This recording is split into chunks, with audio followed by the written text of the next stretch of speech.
أعوذ بالله من الشيطان الرجيم. يعتذرون إليكم إذا رجعتم إليهم قل لا تعتذروا لن نؤمن لكم قد نبأنا الله من أخباركم وسيرى الله عملكم ورسوله ثم تردون إلى عالم الغيب والشهادة قد نبأنا الله من أخباركم وسيرى الله عملكم ورسوله ثم تردون إلى عالم الغيب والشهادة فينبئكم بما كنتم تعملون. سيحلفون بالله لكم إذا انقلبتم إليهم لتعرضوا عنهم فأعرضوا عنهم إنهم رجس ومأواهم جهنم جزاء بما كانوا يكسبون.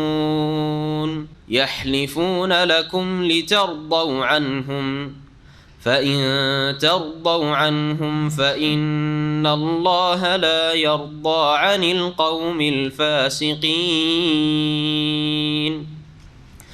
الأعراب أشد كفرا ونفاقا وأجدر ألا يعلموا حدود ما أنزل الله على رسوله والله عليم حكيم. ومن الأعراب من يتخذ ما ينفق مغرما ويتربص بكم الدوائر عليهم دائرة السوء والله سميع عليم. ومن الأعراب من يؤمن بالله واليوم الآخر ويتخذ ما ينفق قربات عند الله وصلوات الرسول ألا إنها قربة لهم سيدخلهم الله في رحمته إن الله غفور رحيم. السلام عليكم ورحمة الله وبركاته. بسم الله الرحمن الرحيم. الحمد لله رب العالمين والصلاة والسلام على سيد المرسلين نبينا محمد وعلى آله وصحبه أجمعين. أما بعد فأعوذ بالله من الشيطان الرجيم. يعتذرون إليكم إذا رجعتم إليهم قل لا تعتذروا لن نؤمن لكم قد نبأنا الله من أخباركم وسيرى الله عملكم ورسوله ثم تردون إلى عالم الغيب والشهادة فينبئكم بما كنتم تعملون. মহান আল্লাহর সমস্ত প্রশংসা যে আল্লাহ পাক রব্বুল আলামিন প্রত্যেক সৃষ্টি সম্পর্কে সম্যক জ্ঞানী, কোনো কিছুই তার থেকে অস্পষ্ট রাখা যায় না। মানুষ প্রকাশ করুক আর নাই করুক, আল্লাহ পাক সব কিছু সম্পর্কে জানেন। সালাত এবং সালাম নাজিল হোক নবী মুহাম্মদ রাসূলুল্লাহ সাল্লাল্লাহু আলাইহি সাল্লামের ওপর, যাকে আল্লাহ পাক রব্বুল আলামিন ওয়াহির দ্বারা অনেক অদৃশ্যের কথা, গায়েবের কথা, মানুষের অন্তরের কথা যেই ক্ষেত্রে আল্লাহ জানাতে চেয়েছেন জানিয়ে দিয়েছেন। আর যে সব ক্ষেত্রে আল্লাহ পাক জানাননি, নবী করিম সাল্লাল্লাহু আলাইহি সাল্লাম সেই ক্ষেত্রে গায়েব বা অদৃশ্য সম্পর্কে কোনো জ্ঞান রাখতেন না। আমাদের তাফসির চলছে সূরা তাওবা থেকে, আয়াত নম্বর 94 থেকে আজকে তাফসির হবে। এর আগে আয়াত নম্বর 91, 92, 93 এই আয়াতগুলিতে ওই সব সাহাবাই কেরাম যারা শরীয়তি ওজরের কারণে, এমন ওজর অজুহাত তাদের ছিল যেগুলি শরীয়তে গ্রহণযোগ্য, যেমন অসুস্থ থাকা, খোড়া হওয়া, অন্ধ হওয়া অথবা বাহন না পাওয়া, এইরকম শরীয়তি ওজর থাকার কারণে তারা তাবুকের যুদ্ধে হাজির হতে পারেন নাই অথবা অন্য কোনো যুদ্ধেও যেতে পারেন না। তাদের ওজরকে আল্লাহ পাক কবুল করেছেন এই বিষয়টি আল্লাহ পাক উল্লেখ করেছেন। এই মর্মে দু একটি হাদিস রয়েছে, শুনিয়ে দিয়ে তারপরে আমরা আয়াত নম্বর 94 থেকে তাফসীর শুরু করব। নবী করিম সাল্লাল্লাহু আলাইহি সাল্লাম বলছেন, সহিহ বুখারী মুসলিম হাদিস রয়েছে, আনাস রাদিয়াল্লাহু তাআলা আনহু থেকে বর্ণিত, রাসূলুল্লাহ সাল্লাল্লাহু আলাইহি ওয়াসাল্লাম বলছেন যে ইন্না বিল মদিনাতে আকওয়ামান, নিঃসন্দেহে মদিনায় বেশ কিছু লোকেরা রয়েছে, মা কাতাতুম ওয়াদিয়ান ওয়ালা সিরতুম সাইরান ইল্লা ওয়াহুম মাকুম, তোমরা যে কোনো উপত্যকা দিয়ে অতিক্রম করো না কেন, অর্থাৎ তাবুকের যুদ্ধের মুজাহিদিনদেরকে সম্বোধন করে বলছেন যে কোনো উপত্যকা দিয়ে, মাঠ দিয়ে তোমরা চলাফেরা করো না কেন, হ্যাঁ, বা অতিক্রম করো না কেন, ওয়ালা সিরতুম সাইরান, আর যে কোনো তোমরা অভিযান চালাও না কেন বা যে কোনো ভ্রমণ করো না কেন জিহাদের জন্য, ইল্লা ওয়াহুম মাকুম, তারা তোমাদের সাথেই রয়েছেন। অথচ তারা কোথায় রয়েছেন? সশরীরে কোথায় রয়েছেন? ইন্না বিল মদিনাতে আকওয়ামান, মদিনায় বেশ কিছু লোকেরা রয়েছেন। মদিনায় থাকা সত্ত্বেও তোমাদের সাথে, তোমাদের ঘাঁটিতে, উপত্যকায়, মাঠে ঘাটে চলছো, অতিক্রম করছো কোনো এলাকা, সব জায়গায় তোমাদের সাথে জিহাদে রয়েছেন। কালু সাহাবীরা বল ওয়াহুম বিল মদিনা, ওরা মদিনায় রয়েছে আর আমাদের সাথে রয়েছে, এ আবার কেমন কথা হইল? কালা নাম, নবী সাল্লাল্লাহু আলাইহি ওয়াসাল্লাম, হ্যাঁ, হাবাসাহুমুল ওজরু, তাদেরকে বাধাগ্রস্ত করেছে ওজরে, অজুহাতে, তাদের ওই রকম অজুহাত ছিল যার ফলে বা আছে, যার ফলে তারা হাজির হইতে পারে, কিন্তু তাদের অন্তর প্রাণ তোমাদের সাথে রয়েছে। আল্লাহ যদি আমরা খোঁড়া না হইতাম, অন্ধ না হইতাম, সওয়ারি থাকতো, অসুস্থ না হইতাম, তাহলে আমরাও জিহাদের শরীক হইতাম। এর দ্বারা বোঝা যায় যে মানুষের আমলের চাইতে, বাহ্যিক আমলের চাইতে অন্তরের আমল অর্থাৎ নিয়তের গুরুত্ব অনেক বেশি। আপনি যদি সৎ নিয়ত রাখেন আর কাজ অনেকগুলি যদি নাও করতে পারেন, ইচ্ছা করে ছেড়ে দিলেন, অলসতায় করতে পারলেন এমন নয়, বরং সদিচ্ছা থাকা সত্ত্বেও সক্ষম হলেন না করতে, সম্পূর্ণ নেকি পাবেন, সম্পূর্ণ নেকি পাবেন। মসজিদে নামাজ পড়ার জন্য উঠে যাচ্ছিলেন, বাথরুমে আছাড় খেয়ে পড়ে গেলেন, আর এমন ব্যথা হলে আর চলতে পারছেন না, জামাতের নেকি পাবেন না? পাবেন না, জি, ঠিক না? অ্যালার্ম লাগিয়ে রেখেছেন একটা না কয়েকটা, ফজরে জাগবো, কিন্তু কোনো টেরই পাননি, আপনি চেষ্টা করেছেন ফজর ওঠার জন্য, ফজরে জামাতের নেকি পাবেন না? পাবেন না, নেকি পাবেন। এইরকমভাবে বহু ক্ষেত্রে হইতে পারে। হ্যাঁ, আপনার আশার সদ ইচ্ছা ছিল দিন শেখার জন্য, যে ইসলামের সঙ্গে দিন শিখব, কিন্তু আপনার মালিক, আপনার সুপারভাইজার, সে বাধা দিয়েছে যে কোনো কারণে, বাধাগ্রস্ত হলেন, নেকি পাবেন না? পাবেন না। হ্যাঁ, এলম হাসিল না হইলেও এলম শোনা থেকে, জানা থেকে বঞ্চিত হলেন, কিন্তু নেকির ক্ষেত্রে বঞ্চিত হবেন না আপনি। তাহাজ্জুদ আপনার পড়া অভ্যাস রয়েছে, নিয়মিত তাহাজ্জুদ, নবী সাল্লাল্লাহু আলাইহি ওয়াসাল্লাম এই মর্মে বিশেষ করে তাহাজ্জুদের ক্ষেত্রে হাদিসও রয়েছে। হ্যাঁ, যারা সফরে চলে যায় অথবা অসুস্থ হয়ে যায়, অথচ রাত্রে তাদের তাহাজ্জুদ পড়া অভ্যাস ছিল, ইবাদতবন্দি করা অভ্যাস ছিল, রাত্রে বিশেষ কিছু ওজিফা ছিল, বেদাতি ওজিফা নয়, আবার ওজিফা মানে আল্লাহ পাকের ইবাদতবন্দি কিছু করবে, এক পারা দুই পারা কোরআন পড়বে, অথবা এত রাকাত নামাজ পড়বে, এইরকম আল্লাহকে ডাকবে, দোয়া করবে ইত্যাদি, এইরকম ভালো তার কাজ ছিল। কিন্তু অসুস্থতার কারণে অথবা সফরের কারণে তাহাজ্জুদ পড়তে পারেনি, ওই নেক কাজগুলি রাত্রে করতে পারে নাই, অথবা সফরের কারণে সোমবার বৃহস্পতি রোজা রাখে, রোজা রাখতে পারে নাই, তাহলে নেকি পাবে না? পাবে না। পুরা তাহাজ্জুদের নেকি পাবে, পুরা ওই সোমবার বৃহস্পতিবার রোজার নেকি পাবে, যদি তার এই নেক কাজগুলির অভ্যাস থেকে থাকে। এ হচ্ছে ইন্নামাল আমালু বিন্নিয়াত, মানুষের কাজকর্ম নির্ভর করে কিসের ওপর? নিয়তের ওপর। আমরা এতগুলি মানুষের মধ্যে এক একজনের আমলের কোয়ালিটি আলাদা, কারো একেবারে নিম্নমানের কোয়ালিটি, ডাউন কোয়ালিটি, কারো অনেক ভালো কোয়ালিটি, কারো মাঝামাঝি, যার যেমন নিয়ত রয়েছে। সকলে একই কাজ করে, সকলে একই সামান্য, আসমান জমিনের পার্থক্য রয়েছে। এই জন্য নিয়তে ইখলাস যথাসাধ্য আপনি ইখলাস পয়দা করার চেষ্টা করবেন, আপনি দুনিয়ার স্বার্থমুক্ত হওয়ার চেষ্টা করবেন, আল্লাহ এবং পরকালের জন্য আপনি কাজ করছেন, আল্লাহর সন্তুষ্টির জন্য কাজ করছেন, রাসূলুল্লাহ সাল্লাল্লাহু আলাইহি সাল্লামের মহব্বতে এবং তার অনুসরণে আপনি এই কাজগুলি করছেন। এই দিকগুলি যেন আপনার ইবাদত বন্দিগিতে, আখলাক আমলে, চলাফেরাতে বেশি ফুটে ওঠে।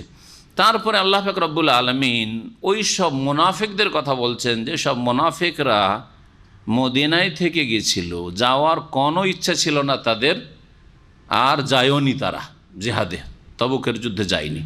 নবী করিম সাল্লাল্লাহু আলাইহি সাল্লাম যখন তাবুক যুদ্ধ থেকে ফিরে আসছেন, এই সময় সফরে এই আয়াতগুলি নাজিল হয়। আল্লাহ আগেই জানিয়ে দিচ্ছেন, এদের কথা বলার আগে, অজুহাত পেশ করার আগে, যে হে নবী, তুমি মদিনা গেলেই এরা আসবে দলে দলে আর ওজোর পেশ করবে।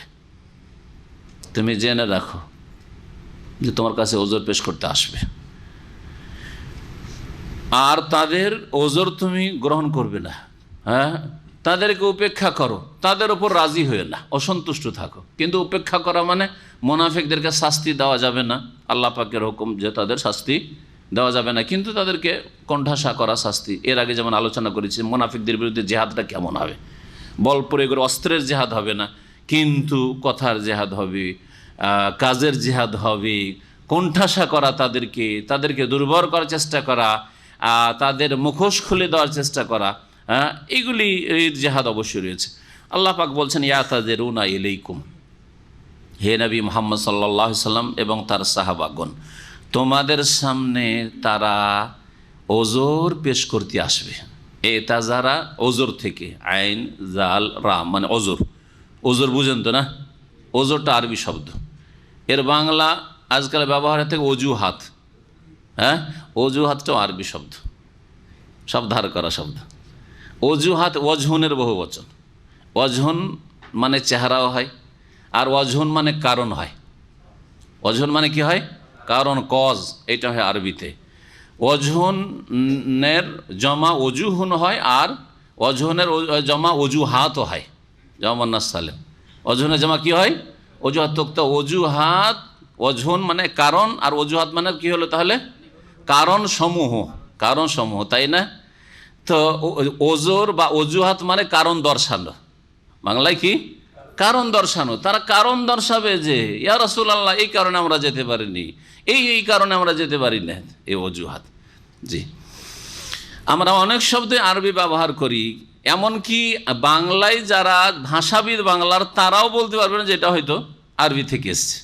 কিন্তু অনেক শব্দ আরবি থেকে গেছে, অনেক শব্দ ফারসি থেকে গিয়ে বাংলায় ঢুকে আছে। ইয়াতাযিরুনা ইলাইকুম, তারা তোমাদের সামনে অজুহাত পেশ করবে। ইযা রাজাতুম ইলাইহিম, যখন তোমরা তাদের কাছে ফিরে আসবে, মদিনায় যখন ফিরে আসবে। তার মানে নবী করিম সাল্লাল্লাহু আলাইহি সাল্লাম এখন তাবুক থেকে ফিরছেন, আর আল্লাহ আগে জানিয়ে দিচ্ছেন যে মদিনা ফিরে গেলেই দলে দলে আসবে মুনাফিকরা, আর হে নবী, হে সাহাবা ইকরাম, তোমাদের সামনে ওজর পেশ করবে। সরাসরি যে নবী সাল্লাল্লাহু আলাইহি ওয়াসাল্লাম পেশ করতে পারবে না, একটা করে সুপারিশ ধরবে, আবু বকরকে ধরবে, উমরকে ধরবে, কাউকে ধরবে, সাহাবীরাকে ধরবে, যে চলো আমার ওজরটা একটু অজুহাত নবী সাল্লাল্লাহু আলাইহি ওয়াসাল্লাম পেশ করি, তুমি একটু সুপারিশ করিও। এই জন্য বহু বচন দিয়ে সম্বোধন, নবী সাল্লাল্লাহু আলাইহি ওয়াসাল্লামকে সম্বোধন করেছেন, আর সাহাবা ইকরামদেরকে আল্লাহ পাক সম্বোধন করেছেন। কুল, হে নবী, বলে দিয়ে ওদেরকে, লা তাতাযিরু, তোমরা কোনো অজুহাত পেশ করিও না। এসব অজুহাত চলবে না, এসব বাহানা তোমাদের। লা তাতাযিরু, কোনো অজুহাত পেশ করিও না। লান নুমিনা লাকুম মানে লান নুসাদ্দিকা লাকুম, লান নুসাদ্দিকাকুম, তোমাদেরকে কখনো বিশ্বাস করব না। আল্লাহ শিখিয়ে দিয়েছেন নবীকে, নবী নিজের পক্ষ থেকে না, কে শিখাচ্ছেন? আল্লাহ স্বয়ং শেখাচ্ছেন। লান নুমিনা লাকুম মানে তোমাদেরকে কখনো বিশ্বাস করব না, তোমরা অবিশ্বাসী, তোমরা বিশ্বাসযোগ্য না। কেন বিশ্বাস করবে না? কখনো, আজকে শুধু নয়, কখনো বিশ্বাস করবে না এই মুনাফিক তোমাদেরকে। কাদ নাব্বানা আল্লাহু মিন আখবারিকুম, এই কথাগুলি আল্লাহ শিখে, এইভাবে তুমি মুনাফিকদেরকে জবাব দেবে। আল্লাহ তোমাদের খবর সম্পর্কে, আখবার খবরের বহুবচন, খবর বহুবচন হচ্ছে আখবার। তোমাদের সংবাদগুলি আল্লাহ আমাদেরকে জানিয়ে দিয়েছেন, তোমাদের অন্তরের সংবাদ জানিয়ে দিয়েছেন। তোমরা যে তোমাদের বাহ্যিক যে সংবাদগুলি, মদিনার সংবাদ, কি করছো মদিনায়, মদিনার ষড়যন্ত্র করছো না কি করছো, এই দল পাকাচ্ছ, সব আল্লাহ জানিয়ে দিয়েছেন। ভিতরের বাইরের সব খবর আল্লাহ পাক আমাদেরকে জানিয়ে দিয়েছেন তোমাদের সম্পর্কে। আর শোনো, ওয়াসায়ার আল্লাহ আমালাকুম ওয়া রাসূলুহু, আর আগামীতে তোমাদের কাজকর্মগুলিও আল্লাহ দেখবেন, অচিরেই, বা নিশ্চিত আল্লাহ তোমাদের আমলগুলি দেখছেন এবং দেখবেন। ওয়া রাসূলুহু, এবং তাঁর রাসূল সাল্লাল্লাহু আলাইহি সাল্লামও দেখবেন তোমাদের আমলগুলি, যে আগামী জীবনে তোমাদের কর্মগুলি কেমন হয়। তাবুকে তো এইরকম ধোঁকাবাজি করলে গেলে না তোমরা, মিথ্যার আশ্রয় নিলে আগামীতে কি করছো আল্লাহ দেখবেন এবং আল্লাহ রাসূল সাল্লাল্লাহু আলাইহি সাল্লাম দেখবেন, তার যে বদ্ধশায় তিনি দেখবেন। জি, এটা দুনিয়ার ক্ষেত্রে। নবী সাল্লাল্লাহু আলাইহি ওয়াসাল্লাম ইন্তেকালের পরে মানুষের আমল রাসূলুল্লাহ সাল্লাল্লাহু আলাইহি ওয়াসাল্লাম দেখেন না, কিন্তু আল্লাহ দেখেন, তাই না? আল্লাহ যেহেতু হাইয়ুল লা ইয়ামুত, আল্লাহু লা ইলাহা ইল্লা হুয়াল আল হাইয়ুল কাইয়ুম, তিনি চিরঞ্জীব, সব কিছুর ধারণকারী। সুতরাং তিনি সবসময় দেখেছেন, দেখছেন আর দেখবেন। নবী করিম সাল্লাল্লাহু আলাইহি ওয়াসাল্লাম তার জীবদ্দশায় দেখেছেন। আর কিয়ামতের দিনে বিচার দিবসে রাসূলুল্লাহ সাল্লাল্লাহু আলাইহি ওয়াসাল্লাম দেখবেন যে এগুলো মুনাফিক, ওযু করেছিল, নামাজ পড়েছিল, কিন্তু এগুলো মুনাফিক, তখনও দেখবেন। কিন্তু তার ইন্তেকালের পরে আর দুনিয়াতে তার উম্মতের লোকেরা কে কী করছে না করছে ওগুলো দেখেন না। এটা আহলে সুন্নাত ওয়াল জামাতের আকীদা নয়। বরং এইরকম কথা কেউ যদি বলে যে নবী সাল্লাল্লাহু আলাইহি সাল্লাম সব কিছু দেখছেন, নবী সাল্লাল্লাহু আলাইহি ওয়াসাল্লাম সব কিছু জানছেন, তো এটা ইসলাম বিরোধী কথা, তাওহীদ পরিপন্থী কথা। সুম্মা তুরাদ্দুনা ইলা আলিমিল গায়বি ওয়াশ শাহাদা, অতঃপর তোমাদেরকে ফিরিয়ে নিয়ে আসা হবে সেই সত্তার দিকে, সেই সত্তার দিকে যিনি অদৃশ্য এবং দৃশ্য সম্পর্কে সম্যক জ্ঞানী। দৃশ্য যা দেখা যায়, অদৃশ্য গায়েব, অদৃশ্য যা দেখা যায় না, শাহাদা আর যা প্রকাশ্য সব কিছু সম্পর্কে যিনি জ্ঞানী, তার কাছে তোমাদেরকে কি করা হবে? প্রত্যাবর্তিত করা হবে, ফিরিয়ে নিয়ে আসা হবে আল্লাহর কাছে। তাহলে সকলকে ফিরে যেতে হবে, ফিরে যেতে হবে না, হবে না? যদি কেউ মনে করে যে না আল্লাহর কাছে ফিরে যেতে হবে না, তাহলে সে মুসলিম নয়। জি, আল্লাহর কাছে ফিরে যেতে হবে, যাই করেন না কেন আবার ওখানেই যেতে হবে। আল্লাহ পাক পাঠিয়েছেন, আল্লাহর কাছে ফিরে যেতে হবে। ফায়ুন, আল্লাহর কাছে ফিরে যাওয়ার পরে কি হবে তাই বলছেন, ফায়ুনাব্বিউকুম বিমা কুনতুম তা'মালুন, যেসব কাজকর্মগুলি করতে সে সম্পর্কে তখন আল্লাহ তোমাদেরকে জানিয়ে দেবেন, অর্থাৎ তখন বদলা হিসাবে জানিয়ে দেবেন যে এই কাজগুলি করেছো, এই অপরাধ করেছো, এই বদ আকিদা ছিল, এই শিরকি কুফরি আকিদা ছিল, এই পাপগুলি ছিল, এই অপকর্মগুলি ছিল, সেই জন্য তার শাস্তি স্বরূপ এই তোমাদের প্রতিদান। আর তোমাদের এই নেক আমল ছিল, মুমিনদেরকে বলা হবে এই তোমাদের নেক নিয়ত ছিল, তোমাদের অন্তরের এই ভালো অবস্থা ছিল, তোমাদের কাজের এই ভালো অবস্থা ছিল, তোমাদের নামাজের এই হেফাজত ছিল, তোমাদের গুনাহ থেকে বেঁচে থাকা এই সৎ আমল ছিল। সুতরাং এর উত্তম প্রতিদান হচ্ছে এই তোমাদের। এই হচ্ছে বিচার দিবসের কাজ। আল্লাহ পাক যে কথাটি এই অংশে পেশ করেছেন, ফায়ুনাব্বিউকুম, অতঃপর তোমাদেরকে আল্লাহ পাক জানিয়ে দেবেন বিমা কুনতুম তা'মালুন, তোমাদের কাজকর্মগুলি সম্পর্কে। আল্লাহ পাক তারপরে মুনাফিকদের সম্পর্কে আরও বলছেন যে মুনাফিকরা শুধু অজুহাত পেশ করবেন, বরং শপথও করবেন, কসম করে করে বলবে যে আল্লাহর কসম খুব অসুবিধায় ছিলাম, আল্লাহর কসম যেতে পারেনি, নিয়ত ছিল, এইসব কথা বলবে। সায়াহলিফুনা বিল্লাহি লাকুম, শীঘ্রই, অচিরেই, মানে এই কয়েকদিন পরে যখন তোমরা মদিনা পৌঁছিলে, তারা আল্লাহর কসম করবে, লাকুম মানে তোমাদের সামনে, তোমাদের সামনে এসে আল্লাহর কসম করে শপথ করে বলবে, এজান কালাবতুম ইলাইহিম, যখন তোমরা তাদের কাছে ফিরে আসবে। রাজা মানে ফিরে আসা, আগের আয়াতে ছিল এজা রাজাতুম ইলাইহিম, এখানে কি রয়েছে? ইনকালাবা, ইনকালাবা মানে ফিরে আসা। জি, ইনকালাবা কলব থেকে, তো কলব মানে কি? কলব মানে কি? হৃদয়। তো হৃদয়কে কলব কেন বলা হয়? ইনকালাবা মানে ফিরে আসা। তো ফিরে আসার অর্থ হৃদয়ের মধ্যে মজুদ রয়েছে। হৃদয় এক এক সময় এক এক দিকে ফিরে, মানুষের মন এক এক সময় এক এক দিকে ফিরে।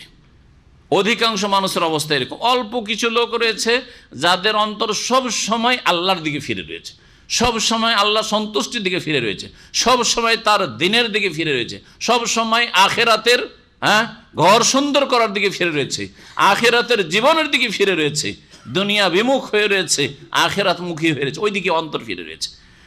আর কিছু লোক আছে এর পুরোপুরি বিপরীত, সব সময় পাপের দিকে অন্তর ফিরে রয়েছে, সব সময় অন্যায়ের দিকে অন্তর ফিরে রয়েছে।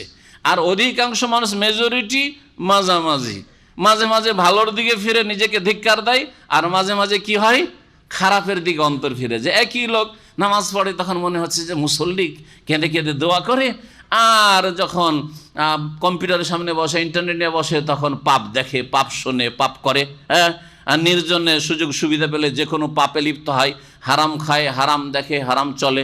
জি হ্যাঁ, তো এই কালবে কি হয়, কাল ফিরে আসে, একবার এদিকে ফিরে, একবার ওইদিকে ফিরে, একবার ওইদিকে ফিরে, ওইদিকে ফিরে। এই জন্য কালবকে কাল বলা হয়।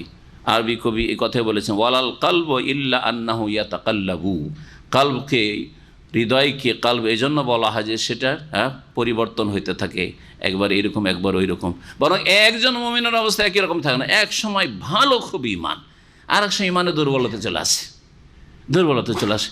একদিন তাহাজ্জুদ পড়লেন খুব মন লাগিয়ে, খুব মন লাগলো নামাজ পড়তে, আর একদিন তাহাজ্জুদ পড়ছেন ঘুমের চাপ, মনই লাগাইতে পারছেন না, আপনি মনই লাগাইতে পারছেন না, হয় না, হয় না? জি হ্যাঁ, এই জন্য কালকে কাল বলা হয়। তারা নিশ্চিত তোমাদের সামনে আল্লাহর শপথ করবে, এজান কালাব তুমি এলাইহিম, যখন তোমরা তাদের কাছে ফিরে আসবে। কেন শপথ করবে? লেতু রেজু আনহুম, যাতে করে তাদের থেকে উপেক্ষা করো হে নবী বা হে সাহাবাই কেরামরা, হে মুমিনরা, অর্থাৎ যাতে করে তাদের ক্ষেত্রে কোনো অ্যাকশন না নাও, তাদেরকে কোনো শাস্তি না দাও। হ্যাঁ, এই জন্য এই উপেক্ষার অর্থ হচ্ছে তাদেরকে যেন শাস্তি না, উপেক্ষা করো মানে ক্ষমা করে দাও যেন। ফাআরিজু আনহুম, হে নবী মুহাম্মদ সাল্লাল্লাহু আলাইহি সাল্লাম ও তার সাহাবীরা, তাদের থেকে তোমরা মুখ ফিরিয়ে নাও, এড়িয়ে যাও তাদেরকে, তাদের পরোয়া নেই, তারা ইসলামের কাজে আসুক আর নাই আসুক, তোমার সাহায্য করুক আর নাই করুক, তাদের সাহায্যের উপর নির্ভরশীল ইসলাম নয়। এই মুনাফিকরা বিরোধিতা করলেও ঠেকাতে পারবে না, আর মুনাফিকরা সহযোগিতা না করলেও কোনো ক্ষয়ক্ষতি করতে পারবে না, কিছু কমাতে পারবে না। ফাআরিজু আনহুম, সুতরাং তাদের থেকে তুমি বিমুখ হয়ে যাও, উপেক্ষা করো তাদেরকে, অথবা এড়িয়ে যাও তাদেরকে। ইন্নাহুম রিজসুন, কারণ এরা হচ্ছে নাপাক, এরা হচ্ছে কি? অপবিত্র। আল্লাহ মুনাফিকদেরকে কি বলেছেন? অপবিত্র বলেছেন। আর এই সুনারি শুরুতে আল্লাহ কি বলেছে? ইন্নামাল মুশরিকুনা নাজাস, এখানে রিজস আর ওখানে নাজাস। রিজস মানেও নাপাক, আর নাজাসুন মানেও নাপাক। মুশরিকও নাপাক আর মুনাফিকও নাপাক। এই আয়াত স্পষ্ট করে দিল, যাদের অন্তরে আল্লাহর ভালোবাসা নেই, রাসূলের ভালোবাসা নেই, আখিরাতের প্রতি ঈমান নেই, আখিরাত সম্পর্কে সে কর্মতৎপর নাই, কাজ করে না, শুধু মিছামিছি দাবি করে আমি জাতিতে মুসলিম, তারা হচ্ছে নাপাক, তাহলে মুনাফিক। যদি আপনার কোনো কথায় বিশ্বাস থাকে তাহলে সে অনুযায়ী কাজ করবেন। যদি আপনার বিশ্বাস থাকে যে এই লোকের সাথে এখনই কাজে গেলে 500 রিয়াল এখনই আদায় হবে, 500 না 50টা রিয়াল এখনই পাবো, পার্ট টাইম 1 ঘন্টা কাজ করলে বসে থাকবেন? 50টা রিয়াল পেলে তো বসে থাকবেন না। আর আখিরাতের বিশ্বাস আছে আর আখিরাতের কোনো কাজ নেই। আখিরাতে যাওয়ার জন্য প্রথম তৌহিদটাই ঠিক হইল না, ইসলামের জ্ঞান ফরজ, জ্ঞান অর্জন করলে না, 5 ওয়াক্ত নামাজ ফরজ, 5 ওয়াক্ত নামাজেরই হেফাজত করলে না, আবার দাবি করো আখিরাত প্রতি মানে মুনাফিকি। আল্লাহ পাক বলছেন যে এই মুনাফিকদেরকে এড়িয়ে যাও, কারণ এরা হচ্ছে নাপাক। ইন্নাহুম রিজসুন, যখন নাপাক, তখন নাপাক জিনিসকে ভালো জায়গায় ফেলেন না খারাপ জায়গায় ফেলে? আরে পেশাব পায়খানাকে কোথায় ফেলে? হ্যাঁ, নাপাক জায়গায়। আমাদের দেশে গোবর ফেলার জন্য একটা জায়গা, ওটাকে কি বলেন আপনারা? যে চাষিরা গোবর ফেলার জন্য একটা গর্ত খনন করে রাখে, ওখানে সারা বছর ধরে গোবর ফেলে, আর তারা পচা টচা তখন ওইটাকে সার করে জমির। হ্যাঁ, কি বলেন ওটাকে? রাজশাহীর লোক কেউ আছে, চাঁপাইয়ের লোক আছে, গোবরের মান বলি আমরা ওইটাকে, গোবরের মান। তো যাই হোক, যাই বলেন, তো নাপাক জিনিসকে, নাপাক জায়গায়, নোংরা জিনিসকে নোংরা জায়গায় ফেলে। ময়লা আবর্জনা বাড়ির আছে, ওগুলোকে কোথায় ফেলেন? ভালো জায়গায়। আপনার ব্রিফ কেসে ভরে রাখবেন, ডাস্টবিনে ফেলবেন, তাই না? ডাস্টবিনে ফেলবেন, পচা সরা জায়গায় নিয়ে যে কাঁচা ডাস্টবিন আছে বাইরে, ওখানে ফেলবেন। বাড়ির ময়লাগুলিকে বাইরের ময়লাতে ফেলে আসছেন, তাই না? তো কাফেররা যখন নাপাক, তো ওদেরকে আল্লাহ কোথায়? জান্নাতে দেবেন? হ্যাঁ, জান্নাতে দেবেন, নাপাক জায়গায় ফেলবেন। জি হ্যাঁ, এই কথা ইবনুল কাইয়িম রাহমাতুল্লাহ, চমৎকার কথা ইবনুল কাইয়িম রাহমাতুল্লাহ আলাইহি, মুহাক্কিক গবেষক, তিনি বলছেন যে নাপাকি, ছোট নাপাকি আর বড় নাপাকি। যদি মানুষ ছোট নাপাক থাকে, তাহলে ছোট নাপাকি থাকলে ধুয়ে মুছে আর গোসল টোসল দিয়ে সাফ করা যায়, তাই না? শরীর যদি নাপাক থাকে তাহলে। কিন্তু ভিতরে যদি নাপাকি থাকে, ভিতরে যদি গালাজত থাকে, হ্যাঁ, নোংরা থাকে ভিতরটা, তাহলে ওপরে গোসল দিয়ে কি আর পাক করা যাবে? পাক করা যাবে না। উদাহরণ দিয়ে তিনি বলেছেন যে শুকুরকে যদি আপনি জমজমের পানি দিয়েও গোসল করান, পাক হবে? পাক হবে না। জমজমের পানি আর সাবান আর যত কিছু শ্যাম্পু দিয়েও যদি শুকুরকে গোসল করান, শুকুর পাক হবে না। কিন্তু মুসলিম স্বপ্নদোষ হয়েছে, সব হয়েছে, শরীর নাপাক হয়েছে, বা শরীরের মুসলিম ডম মেথর, শরীরে পেশাব পায়খানাতে ভর্তি আছে, পায়খানাতে নেমেছিল, পাক করা যাবে কি যাবে না? পাক করা যাবে। তাহলে তাই বলছেন যে মুসলিম যদি তার আসল ইসলামটাকে টিকিয়ে রাখে, ইসলাম ভঙ্গ করলে হবে না, আসল ইসলামকে টিকিয়ে রাখার জন্য তাওহীদ ঠিক থাকতে হবে, শিরক মুক্ত হইতে হবে, বড় শিরক মুক্ত হইতে হবে, 5 ওয়াক্ত নামাজ পড়তে হবে, আর ঈমান ভঙ্গকারী যতগুলি কারণ রয়েছে 10টি যে প্রসিদ্ধ কারণ, সেগুলি থেকে মুক্ত থাকতে হবে। যদি আপনি মুসলিম হয়ে মরতে পারেন তাহলে নাপাক থাকলেও মিথ্যা কথার নাপাক, জুয়া খেলার নাপাক, কিছু হারাম খাওয়ার নাপাক, কিছু ইত্যাদি ইত্যাদি ধোকাবাজির নাপাক, মেলা কিছু নাপাকি আছে আপনার গায়ে লেগে, তাহলে কবরের আযাব দিয়ে আর জাহান্নামে কিছুদিন ডুবিয়ে আপনাকে পাকটা করে আল্লাহ জান্নাতে দেবেন। বোঝা গেছে? কিন্তু বড় নাপাকি যদি থাকে, তো বড় নাপাকি হচ্ছে শুকুরকে গোসল দেওয়ার মতো, আর বড় নাপাকি হচ্ছে শিরক এবং মুনাফিকি। এই যে মুনাফিকদেরকে আল্লাহ নাপাক বললেন, শিরক, কুফরি, মুনাফিকি এগুলি যদি থাকে আর এই অবস্থায় যদি চলে যায় বড় নাপাকে নিয়ে, তাহলে জাহান্নামে দিয়ে, তার আগে কবরের আযাব দিয়ে, দুনিয়ার আযাব দিয়ে, অনেক সময় দুনিয়ার আযাব হয় না তাদের, আবার হয়ও। আল্লাহ অনেক সময় চান যে এই কাফেরগুলি, মুনাফিকগুলিকে দুনিয়াতে আযাব দিয়ে আখিরাতের আযাব হালকা করে লাভ কি? আখিরাতের কঠোর আযাবটা পুরোপুরি থাক ওদের জন্য, সেজন্য দুনিয়াতে খুব সুখে জীবন কাটিয়ে চলে যায়। এতে তারা প্রতারিত হয়, ধোকা খেয়ে যায়, যে আমাদেরকে তো ধরার কেউ নেই, হ্যাঁ, আমাদের তো ধরার কোনো ক্ষমতা নাই, আল্লাহ কই, আল্লাহ তোমাদের আল্লাহ কই ধরলো, তো তোমাদের চাইতে তো আমরা সুখী আছি, ঠিক না? ধোকা খেয়ে যায়। তো আখিরাতে মওতের পরে কবরের আযাব দিয়েও তারা পাক হইতে পারলো না, জাহান্নামে ডুবিয়েও কিছু কালো পাক হলো না, দীর্ঘকালে পাক হলো না, সেজন্য চিরকাল আল্লাহ কাফের আর মুনাফিককে জাহান্নামে রেখে দিবেন। পক্ষান্তরে মুসলিম তার ইসলামের যদি হেফাজত করতে পারে তাহলে চিরকাল জাহান্নামে থাকবে না।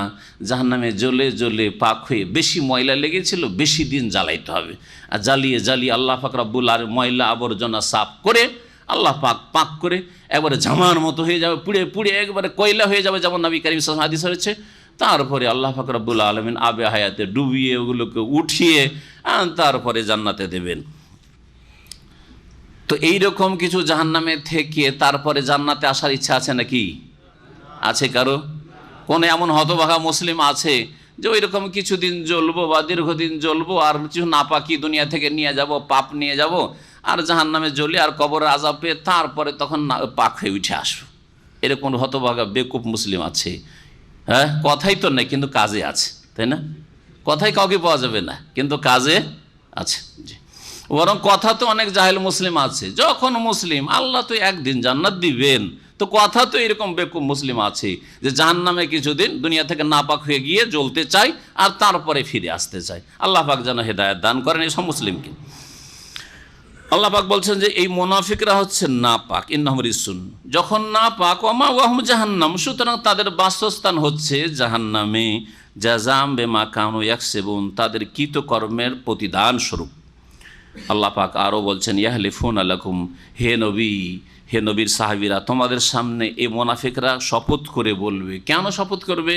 লিতারদাউ আনহুম, যাতে করে তোমরা তাদের ওপর সন্তুষ্ট হয়ে যাও, রাজি হয়ে যাও, যাতে করে এই আশঙ্কা না থাকে যে রে নবী মোহাম্মদ মদিনার এখন সে শাসক মালিক, তিনি আমাদের উপর নারাজ হয়ে রয়েছেন, কখন যে কি হয়, হে নবীর সাথীরা মুসলিমরা কিন্তু আমাদের ওপর নারাজ অসন্তুষ্ট হয়ে রয়েছে। সুতরাং সবসময় একটা টেনশনে, আর টেনশনে কাফেরও থাকতে চায় না, মুনাফিকও থাকতে চায় না। সেই জন্য নবী করিম সাল্লাল্লাহু আলাইহি ওয়াসাল্লাম সাহাবায়ে কেরামদেরকে তারা রাজি করতে চায় মিথ্যা কসম দিয়ে। ফাইন তারদাউ আনহুম, আল্লাহ বলছেন শোনো হে নবী, হে নবীর সাহাবীরা, তোমরা যদি এই মুনাফিকগুলোর উপর রাজি হয়ে যাও, সন্তুষ্ট হয়ে যাও, ভালো করে শুনে রাখো, ফাইনাল্লাহ লা ইয়ারদা আনিল কওমিল ফাসিকিন, আল্লাহ রাজি হবেন না। এখন আল্লাহ আগে রাজি হবেন, তারপরে তোমরা রাজি হবে না, আল্লাহকে ছেড়ে দিয়ে তোমরা রাজি হবে, বুঝো এখন তোমরা। তাহলে এতে নবী করিম সাল্লাল্লাহু আলাইহি ওয়াসাল্লামকেও সতর্কবাণী রয়েছে যে আমি রাজি নই এই মুসলিম এই মুনাফিকদের ওপর, তুমিও রাজি হবে না এদের ওপর, ঠিক না? জি, ফাইন তারদাউ আনহুম, সুতরাং তোমরা যদি তাদের উপর সন্তুষ্ট হয়ে যাও, শুনে রাখো ফাইনাল্লাহ লা ইয়ারদা আনিল কওমিল ফাসিকিন, নিঃসন্দেহে আল্লাহ পাক পাপাচারী জাতির উপর কখনো রাজি হবেন না। এরা হচ্ছে পাপিষ্ট জাতি, এরা হচ্ছে বিরুদ্ধাচরণকারী জাতি। আর বড় ফাসেকেরা, ফাসেক মানে ছোট ফাসেক না, ছোট ফাসেক হচ্ছে ইসলামের গণ্ডিতে আছে কিন্তু কাবিরা গুনাহ হয়েছে বা অনেক সাগিরা গুনাহ হয়েছে, ফাসেক। কিন্তু এই মুনাফিকেরা কেমন ফাসেক? বড় ফাসেক, অর্থাৎ কাফের, কাফের মুশরিকেরা। জি, অন্তরে তাদের পুরো কুফরি রয়েছে আর শিরক রয়েছে, কিন্তু বাহ্যিক তারা কালিমা পড়েছে। এই বিষয় উল্লেখ করার পর আল্লাহ পাক রব্বুল আলামিন বলছেন যে মদিনার আশেপাশে অনেক বেদুইন আছে। হ্যাঁ, মরু অঞ্চলের বাসিন্দাকে আরাব বলা হয়। এর এক বচন আরাবিয়ুন, একজনকে বলে, এটা আরাবিয়ন শব্দ ব্যবহার হয়, আরাবিয়ন না, আইন রা বা ইয়া। আরাবিয়ন মানে আরবি ভাষাভাষী একজন ব্যক্তি, আর ওর বহু বচন হচ্ছে আরব, মানে আরব জাতি, আরব লোকেরা। আর এটা হচ্ছে আরাব মানে হামজা আলিফ, হ্যাঁ, আর তারপরে আইন রা আলিফ বা, আরাব। আরাব মানে হচ্ছে মরু অঞ্চলের বাসিন্দারা, বহু বচন। ওর এক বচন হচ্ছে আরাবিয়ুন। নবী সাল্লাল্লাহু আলাইহি ওয়াসাল্লামের হাদিসে রয়েছে যে নবী সাল্লাল্লাহু আলাইহি ওয়াসাল্লাম একদিন মসজিদে বসে আছেন, সাহাবীরা বসে আছেন, একটা বেদুইন আসলো, ওই মরু অঞ্চলের বাসিন্দা যারা সভ্যতা থেকে দূরে। যা আরাবিয়ুন ইলান নবী সাল্লাল্লাহু আলাইহি ওয়াসাল্লাম ফাবালা ফি তাইফাতিল মসজিদে, একজন বেদুইন আসলো, আসার পরে মসজিদের সাহানে পেশাব করে দিল। ওখানে কি শব্দটা হচ্ছে? আরাবি, একজন বেদুইন ছিল। এই আরাবির বহু বচন হচ্ছে আল আরাব। এই বেদুইনরা যেহেতু শিক্ষা থেকে দূরে, সভ্যতা থেকে দূরে, যারা শিক্ষিত মানুষ তাদের সংস্পর্শ থেকে দূরে, সুতরাং তাদের অন্তর শক্ত হওয়া স্বাভাবিক, তাদের আখলাক চরিত্র ঠিক না থাকা স্বাভাবিক, তারা কিছুই বুঝে না, তাদের মধ্যে কুফরি আর কপটতা, দুনিয়ার স্বার্থ, এটা থাকা স্বাভাবিক। তো আল্লাহ পাক এই বিষয়গুলি এখানে উল্লেখ করেছেন বেদুইনদের সম্পর্কে। আল আরাবু আসাদ্দু কুফরাম ওয়া নিফাকাম ওয়া আজদারু আল্লাহ ইয়ালামু হুদুদা মা আনজালাল্লাহ। আল্লাহ পাক বলছেন যে মরুর বাসিন্দারা বা বেদুইনরা আসাদ্দ কুফরান ওয়া নিফাকান, কুফরি এবং কপটতায় কঠোরতর। আসাদ্দ, তাদের কুফরিতে যারা কাফের, কাফের কট্টর কাফের। আর যারা মোনাফিক, হয়তো ইসলাম কবুল করেছে বাহ্যিক, কিন্তু মোনাফিকি ভিতরে আছে, তাদের মোনাফিকও হচ্ছে বড়ই কঠোরতর মোনাফিক, শক্ত মোনাফিক তারা, কারণ তাদের অন্তর শক্ত। যারা উটে আলে থাকে তাদের অন্তর শক্ত হয়ে যায়। নবী করিম সাল্লাল্লাহু আলাইহি সাল্লামের এই মর্মে হাদিস রয়েছে, যারা মরুভূমিতে বাস করে বা গ্রাম অঞ্চলে, প্রত্যন্ত গ্রাম অঞ্চলে বাস করে, তারা যেহেতু শিক্ষা সভ্যতা থেকে দূরে থাকে, তাদের অন্তর শক্ত হয়ে যায়, তারা নিষ্ঠুর হয়ে যায়, পাষণ্ড হয়ে যায়। আল্লাহ পাক রব্বুল আলামিন বলছেন আল আরাবু আসাদ্দু কুফরান ওয়া নিফাকা, বেদুইনরা কুফরি এবং কপটতায় কঠোরতর, খুব বেশি কঠোর। ওয়া আজদারু আল্লাহ ইয়ালামু হুদুদা মা আনজালাল্লাহু আলা রাসূলিহি, এবং আল্লাহ রাব্বুল আলামিন তার রাসূলের প্রতি যে বিধান নাযিল করেছেন তার যে সীমারেখা রয়েছে, হুদুদ সীমারেখা রয়েছে, সেই সীমারেখা সম্পর্কে না জানার অধিক উপযুক্ত। আজদারো মানে অধিক উপযুক্ত, জাদিরুন মানে উপযুক্ত, আর আজদারো মানে অধিক উপযুক্ত। তার মানে আল্লাহ কি বলতে চাইছেন যে আল্লাহ পাকের যে নাজিলকৃত বিধানের সীমানা রয়েছে, এটা হালাল, এটা হারাম, এটা বলা যাবে, এটা বলা যাবে না, এটা করা যাবে, এটা করা যাবে না, এগুলি সম্পর্কে এরা অজ্ঞতার উপযুক্ত, মানে এরা অধিক অজ্ঞ, এরা অধিক অজ্ঞ। আর এই জ্ঞান অর্জনের ক্ষেত্রে এরা জ্ঞান অর্জন থেকে দূরে থাকার উপযুক্ত, মানে দূরেই থাকে, এরা জ্ঞান রাখে না। এখনো যারা মুসলিম হয়েছে, ইসলাম কবুল করেছে এবং বেদুইন যাযাবরদের মতন জীবনযাপন করে, তাঁবু টামু নিয়ে, বকরি ছাগল নিয়ে, উট নিয়ে একটা অঞ্চলে দেখলো যে এখানে ঘাস পানি আছে, কিছুদিন থাকলো, আবার ওখান থেকে যখন দেখলো ঘাস পানি শেষ, চলো অন্যদিকে কোথাও অমুক এলাকাতে ঘাস পাও, 200-400 কিলোমিটার চলে গেল, যে ওখানে গিয়ে আবার তাঁবু লাগাইলো। এইরকম যারা জীবনযাপন করে বেদুইন, তারা এখনও বড় অসভ্য চাল চলনে, এমন দিনের ক্ষেত্রে, দিনের জ্ঞানের ক্ষেত্রেও জ্ঞান রাখে না, জ্ঞান রাখে না। একদিন ইমাম আল্লামা ইবনে উসাইমিন রহমতুল্লাহ আলাইহি কোনো এক জায়গায় নামাজ পড়াচ্ছেন, ইমামতি করছেন, আর কি ওই রকম উট চড়া বেদুইন এক এসছে সৌদি, এসে তার পিছনে নামাজ পড়ছে।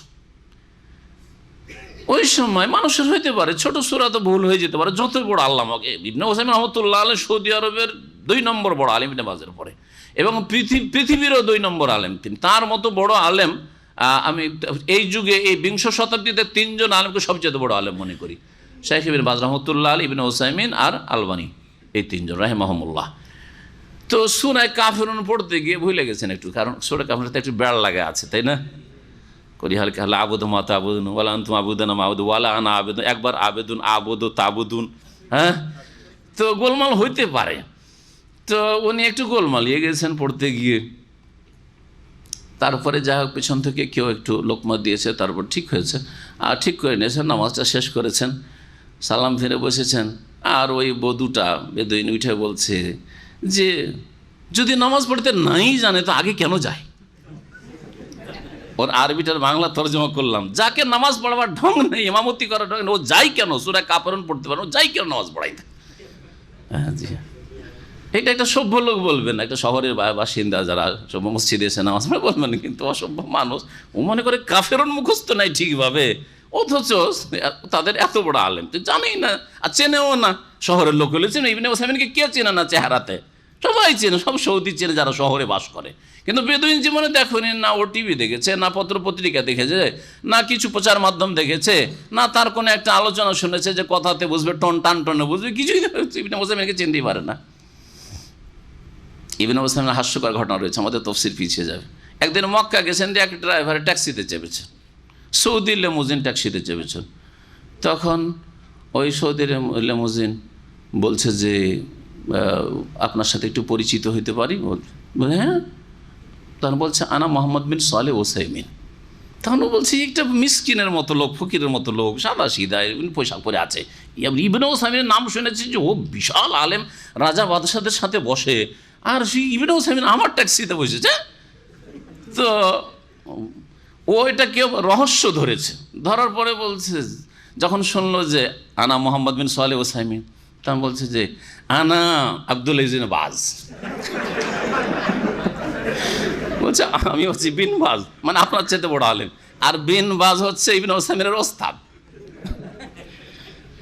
ওকে শেখ তখন বুঝাবার চেষ্টা করলেন যে দেখো তুমি আমার এইটাকে রহস্য নিলে, রহস্য না, আমি তোমাকে ঠাট্টা মজাক করিনি, আমি ইবনে উসাইমিন, আর তুমি ইবনে বাজ করতে গেলে, ইবনে বাজ আমার ওস্তাদ। হ্যাঁ, ও প্রথম মানতে চায় না, বলছে যে আনতা ফি মক্কা ইবনে উসাইমিন ফিল কাসিম, ফিল কাসিম কাইফ আনতা ফি মক্কা। জি, এইরকম হচ্ছে বদুদের অবস্থা, বেদুইনদের। তো আল্লাহ পাক কোরআনে যে বলেছেন, যদিও কুফরি দূর হয়ে থাকে, যদিও কপটতা মোনাফিকি দূর হয়ে থাকে, কিন্তু সভ্যতা থেকে অনেক দূরে যারা বকরি ছাগলের পিছনে ঘুরে বেড়ায়, যারা ওইটার পিছনে ঘুরে বেড়ায়, যারা শিক্ষা থেকে দূরে, যে কোনো আমাদের দেশের গ্রামাঞ্চলের ছেলেরা তুমি বলবে না আপনি বলবে কিছু বুঝেন, আপনি দিয়ে শুরু করে তুমি দিয়ে শেষ করে। আমি 7 বছর শিক্ষকতা করেছি বড় বড় মাদ্রাসায়। তো তার মধ্যে মদিনা আসার আগে যে মাদ্রাসায় শিক্ষকতা করতাম, ওখানকার সভাপতি বৃদ্ধ মানুষ, 70-80 বছর বয়স, খুব ভালোবাসতেন আমাকে, আমার ওসিলাতে সবকে আম খাওয়াইতেন, অন্য জনকে এত ভালোবাসতেন। তো যাই হোক, উনি আমাকে আপনি দিয়ে শুরু করতে, মাঝে মাঝে তুমি বলে দিতেন। তাই বলছি আপনি এক গিয়ারে থাকেন, আমি একটু আপনি এরকম বিভিন্ন গিয়ারে কেন যাচ্ছেন? একটা গিয়ারে থাকেন, হয় আমাকে স্নেহ করে আপনি তুমিই বলেন, আর না হলে যদি শ্রদ্ধাই করেন যে আমি আপনাদের এখানকার শিক্ষক, তো আপনি বলেন, একটা বলেন। তো আমাকে বলছে যে মৌলানা সাহেব আমি অত বাঁধা ধরা কথায় থাকতে পারবো না, আমি অত বাঁধা ধরায় কথা থাকতে পারবো না, আমার যেটা মন সেটাই বলবো। খুব হাসলাম যে যেটা মন সেটাই বলবো। তো যারা গ্রাম অঞ্চলে বসবাস করে এইরকমই অবস্থা। জি, নবী করিম সাল্লাল্লাহু আলাইহি সাল্লামের কিছু হাদিস তাহলে শোনা এই মর্মে। নবী সাল্লাল্লাহু আলাইহি সাল্লাম বলছেন, ইবনে আব্বাস রাদিয়াল্লাহু তাআলা আনহুমা থেকে বর্ণিত, মান সাকানাল বাদিয়াতা জাফা, যারা বেদুইন অঞ্চলে বসবাস করে, গ্রাম অঞ্চল। আমাদের দেশের গ্রামগুলো খানিকটা সভ্য হয়ে গেছে, তাই না? গ্রামে সব কিছু পাওয়া যায়, গ্রামে স্কুল রয়েছে, মাদ্রাসা রয়েছে, তাহলে ঠিক আছে। কিন্তু যে গ্রামে মাদ্রাসা নেই, স্কুল নেই, শিক্ষার ব্যবস্থা নেই, আদব কায়দা শিখার আবার কেউ নেই, কোনো ইসলামিক আলোচনা হয় না, দর্শ হয় না, তারা একবার সভ্যতা থেকে দূরে, ইসলাম থেকে দূরে। মানসাকানাল বাদিয়াতা জাফা, যারা বেদুইন অঞ্চলে বসবাস করে তাদের অন্তর শক্ত হয়ে যায়। অমানিত্তাবা সাইয়্যিদা গাফালা, অমানিত্তাবা সাইয়্যিদা গাফালা, আর যে শিকারী পশুর পিছনে ছুটে শিকার করা যায়, অনেকে পাখি শিকার করে বেড়ায়, অনেকে পশু খরগোশ হরিণ শিকার করে বেড়ায়, যারা এরকম বনে জঙ্গলে শিকার করে বেড়ায়, নবী সাল্লাল্লাহু আলাইহি ওয়াসাল্লাম বলেছেন ওরাও ভালো না, ওরা গাফিল হয়ে যায় আল্লাহর জিকির আজকার থেকে। শিকার করতে করতেও নামাজ ওর জোহর আসর গেছে, মাগরিব হয়ে গেছে, খবরই নেই ওর। আর এইরকমই অবস্থা আজকালকার যুগে ক্রিকেট খেলা লোকদের, হ্যাঁ হ্যাঁ, ফুটবল খেলা লোকদের, এইরকম যতগুলি খেলা রয়েছে, নামাজ বলে কোনো পরোয়া নেই। সুতরাং যেই খেলাতে নামাজে বাধা সৃষ্টি করে অথবা নামাজের রক্ত পার করে দেয়, সেই খেলা আসলে খেলা জায়েজ হইলেও এই বহিরাগত কারণে সেই খেলা হারাম।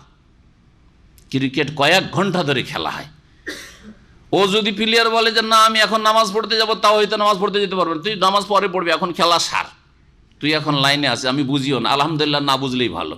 ক্রিকেট অনেকে বুঝে, কিন্তু আমি বুঝিও না, আপনাদের বলছি। আর এটাতে আমি গৌরব করি যে আলহামদুলিল্লাহ বুঝি না, কারণ বুঝলে একটু দেখার ইচ্ছা হয়। বিভিন্ন জায়গায় গিয়ে হোটেলে থাকি, সামনে টিভি আছে, দেখার ইচ্ছা হবে কি না, আমার খোলারও ইচ্ছা হয় না। বোম্বাইয়ের মতো জায়গাতে 15 দিন 20 দিন 25 দিনও, হ্যাঁ, ওই স্টারওয়ালা হোটেলগুলোতে থেকেছি, টিভিটা খুলিও নি, অনও করিনি, কারণ আমার কোরআনে তফসির নিয়ে আমি ব্যস্ত। হয় পড়বো আমি, প্রস্তুতি নেব, তারপরে গিয়ে আমাকে রেকর্ডিং করাইতে হবে, বক্তব্য করতে হবে, আমাকে তফসির বেশ করতে হবে, তো আমার টিভি খুলে লাভটা কি? সময় হয় না, সময় হলেও খুলিও নি, এসে একটু সময় পেলে একটু রেস্ট করো। জি হ্যাঁ, তো কথা হচ্ছে যে না বুঝে ভালো, বুঝলে আবার খোলার ইচ্ছা হইতো, তাই না? মাছ ধরা, হ্যাঁ হ্যাঁ, এই যে সমুদ্রের পাশে যারা মাছ ধরে, নামাজ পড়ে, ফজরের নামাজ মাঝে মধ্যে গিয়েছি, ফজরের নামাজ আমি ওখানে গিয়ে একবারে মসজিদ, যেটা আপনার সাদুল আহমেদের মসজিদ আছে, ওইখানেও নামাজ পড়েছি ফজরের মাঝে মধ্যে, গিয়ে দেখি যে মাছ ধরছে। আর অমুসলিম হয়তো ঠিক আছে, ফিলিপিন অমুসলিমগুলো, মুসলিম, বাংলাদেশি, ইন্ডিয়ান, পাকিস্তানি মাছ ধরছে, বেনামাজি সব। তো নবী করিম সাল্লাল্লাহু আলাইহি ওয়াসাল্লাম বলেছেন, যারা শিকার করে সে শিকার, মাছের শিকারও হইতে পারে, হ্যাঁ, মাছ ধরা। গাফিল হয়ে যায় আল্লাহ থেকে। ওমান আতাস সুলতানা, আর যারা শাসকের কাছে যায় পেছনে পেছনে ঘুরে, উফতুতে না, তারা ফিতনায় পড়ে যায়। দুনিয়ার লোভ লালসা চলে আসে, তখন দিন ইসলাম সম্পর্কে তখন কি হয়ে যায়, তখন ডিসকাউন্ট দেওয়া শুরু করে। এই জন্য শাসকদের পেছনে পেছনে ঘোরা কাজ অলমাই কেরামরা, বড় বড় আইম্মাই কেরামরা করতেন না। তারা বড় কোনো পদ নেননি। ইমাম আবু হানিফা, শাফি, মালিক, আহমদ, ইমাম বুখারী, মুসলিম, তাদেরকে বড় বড় পদ দিতে চেয়েছে, দেশের প্রধান বিচারপতি করে দেবো, হ্যাঁ, রাইসুল কোজাত করে দেবো, নিতে চায়নি তারা।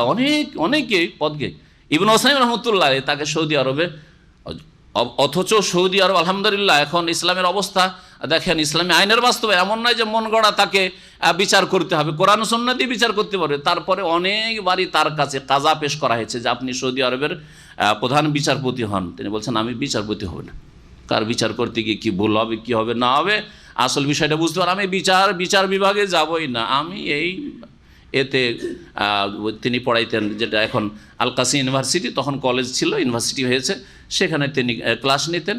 আর তার মসজিদে, অনাইজার মসজিদে নিয়মিত তার দর্শ হইতো। আর প্রত্যেকটা দার্স, আমি কয়েকটা দার্সে হাজির হয়েছি, মাগরিব থেকে শুরু হইতো, রাতের 9টা-10টা পর্যন্ত চলতো। সেই দর্শগুলিতে দেশ বিদেশ, সারা পৃথিবী থেকে লোকেরা আসে থাকতো, যারা বিদেশি লোক তাদের থাকার ব্যবস্থা থাকতো, 400 থেকে 500 নিয়মিত প্রতিদিন থাকতো। এগুলি হচ্ছে ভালো কাজ, এগুলিতে কোনো ফিতনা নেই, ফিতনা মুক্ত। বাইরে কি হচ্ছে না হচ্ছে, মাঠে ঘাটে, রাজনীতিতে কোথায় কে মিছিল বিক্ষোভ, ওইসব ফিতনা থেকে বেঁচে থেকে আপনি আপনার নিরাপদ দিনের খেদমত করলেন। আর শাসকদের পেছনে যাওয়া ফিতনার কারণ, নবী করিম সাল্লাল্লাহু আলাইহি ওয়াসাল্লাম, মুসনাদ আহমদের হাদিস। আল্লাহ পাক রব্বুল আলামিন বলছেন যে ওয়াল্লাহু আলিমুন হাকিম, আল্লাহ পাক সব কিছুই জানেন এবং তিনি তার কাজে প্রজ্ঞাবান। সব কিছু যখন জানেন, তো আল্লাহ পাক রব্বুল আলামিন বেদুইনদের অন্তরের অবস্থা বলেছেন যে তাদের কুফরি, তাদের কপটতা খুব শক্ত, এবং তারা আল্লাহ পাকের নাজিলকৃত দ্বীনের সীমানা সম্পর্কে না জানারই উপযুক্ত, জানে না কিছু। জি, তবে যারা বেদুইন কিন্তু নবী সাল্লাল্লাহু আলাইহি ওয়াসাল্লামের কাছে এসে শিখেছে অথবা আলেমদের কাছে বসেছে, দ্বীনের দর্শে বসেছে, তারা সভ্য হয়ে গেছে। গ্রাম অঞ্চলের লোক, আমরা গ্রাম অঞ্চলে বসবাস করেছি, কিন্তু গ্রাম অঞ্চল থেকে এসে দ্বীন শিখেছি আলহামদুলিল্লাহ। জি, ওমিনাল আরাবি মান ইয়াত্তাখিযু মা ইউনফিকু মাগরামা ওয়া ইয়াতারাব্বাসু বিকুমুদ দাওয়াইর আলাইহিম দায়রাতুস সাই ওয়াল্লাহু সামিউন আলিম।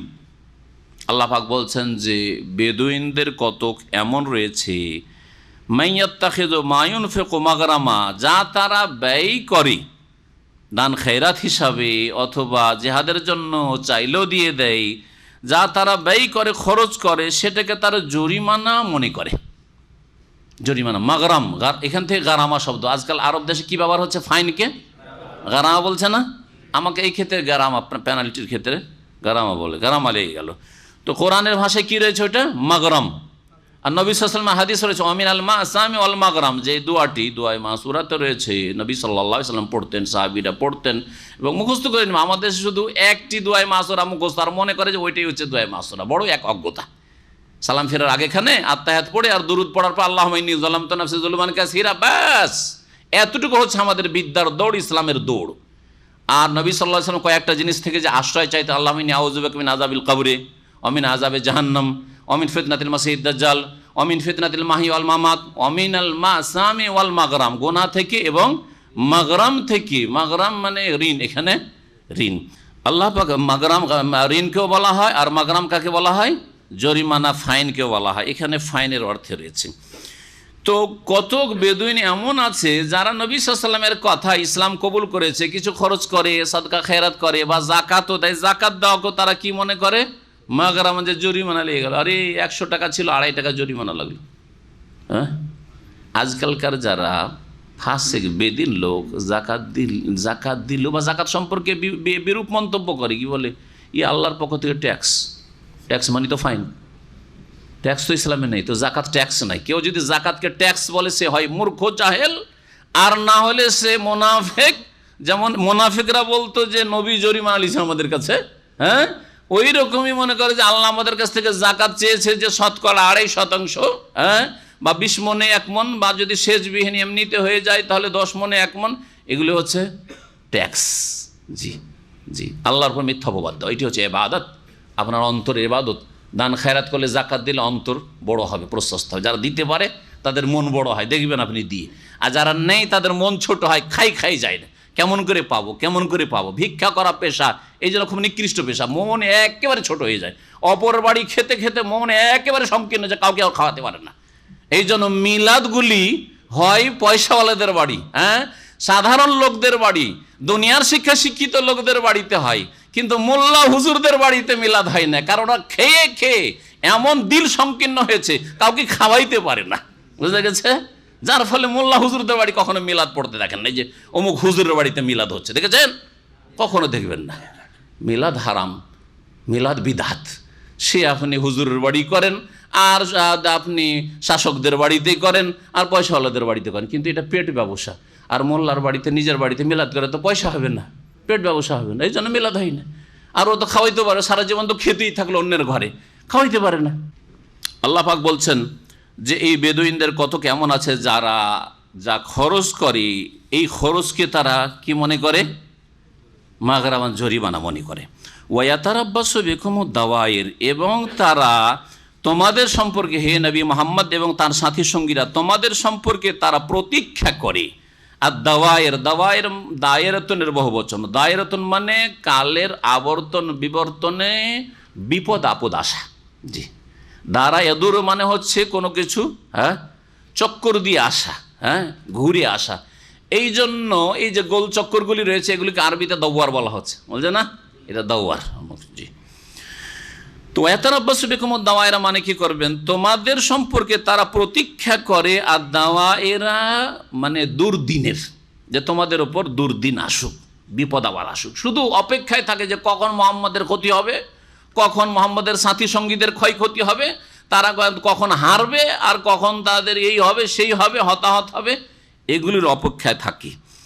আলাইহিম দায়রাতুস সৌ, এটা আল্লাহর পক্ষ থেকে অভিশাপ তাদের ওপর। এই বেদুইন যারা মুনাফিক, আর নবী করিম সাল্লাল্লাহু আলাইহি ওয়াসাল্লাম সাহাবাই কেরামদের ক্ষয়ক্ষতি হোক, তাদের দুর্দিন আসুক, এই প্রতীক্ষায় যারা থাকে, তাদের ওপর মন্দ কুচক্র রয়েছে, বা তাদের ওপর মন্দ দুর্দিন রয়েছে। জি, তাদের ওপর দুর্দিন রয়েছে। আলাইহিম দায়রাতুস সৌ ওয়াল্লাহু সামিউল আলিম, আল্লাহ পাক রব্বুল সর্বশ্রোতা, সব কিছু শোনেন এবং সব কিছু জানেন। অমিনাল আরাবে মাইয়ুমিনু বিল্লাহি ওয়াল ইয়াউমিল আখির, আল্লাহ পাক রব্বুল একচেটিয়া তাহলে সব বেদুইনকে খারাপ বলেননি। এতক্ষণ পর্যন্ত খারাপ বেদুইনদের গুণগুলি বলা হলো, দোষগুলি বলা হলো। এখন ভালো কিছু বেদুইন আছে, গ্রাম অঞ্চলে বাস করলে যে ভালো মানুষ হবে না এমন কথা নেই, হইতে পারে, কিন্তু সংখ্যা কম, হ্যাঁ, শিক্ষা কম, সুতরাং সংখ্যা কম। জি, এক বেদুইনের গল্প মনে পড়লো। আল কাসিমে জোহরের নামাজ পড়ে দাঁড়িয়ে আছি, 1995-এর ঘটনা।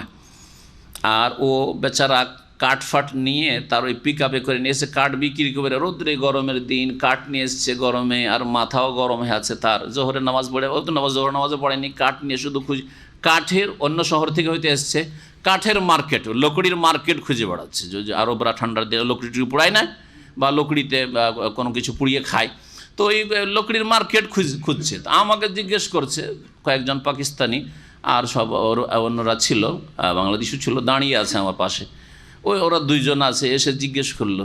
তো আমি বললাম যে জানি না আমি। তো ওতে আমার একটু কথাতে বুঝতে পারলো যে সৌদি না, কিন্তু গুতরা লাল রুমাল দেখে তো সৌদি প্রথম মনে করেছে।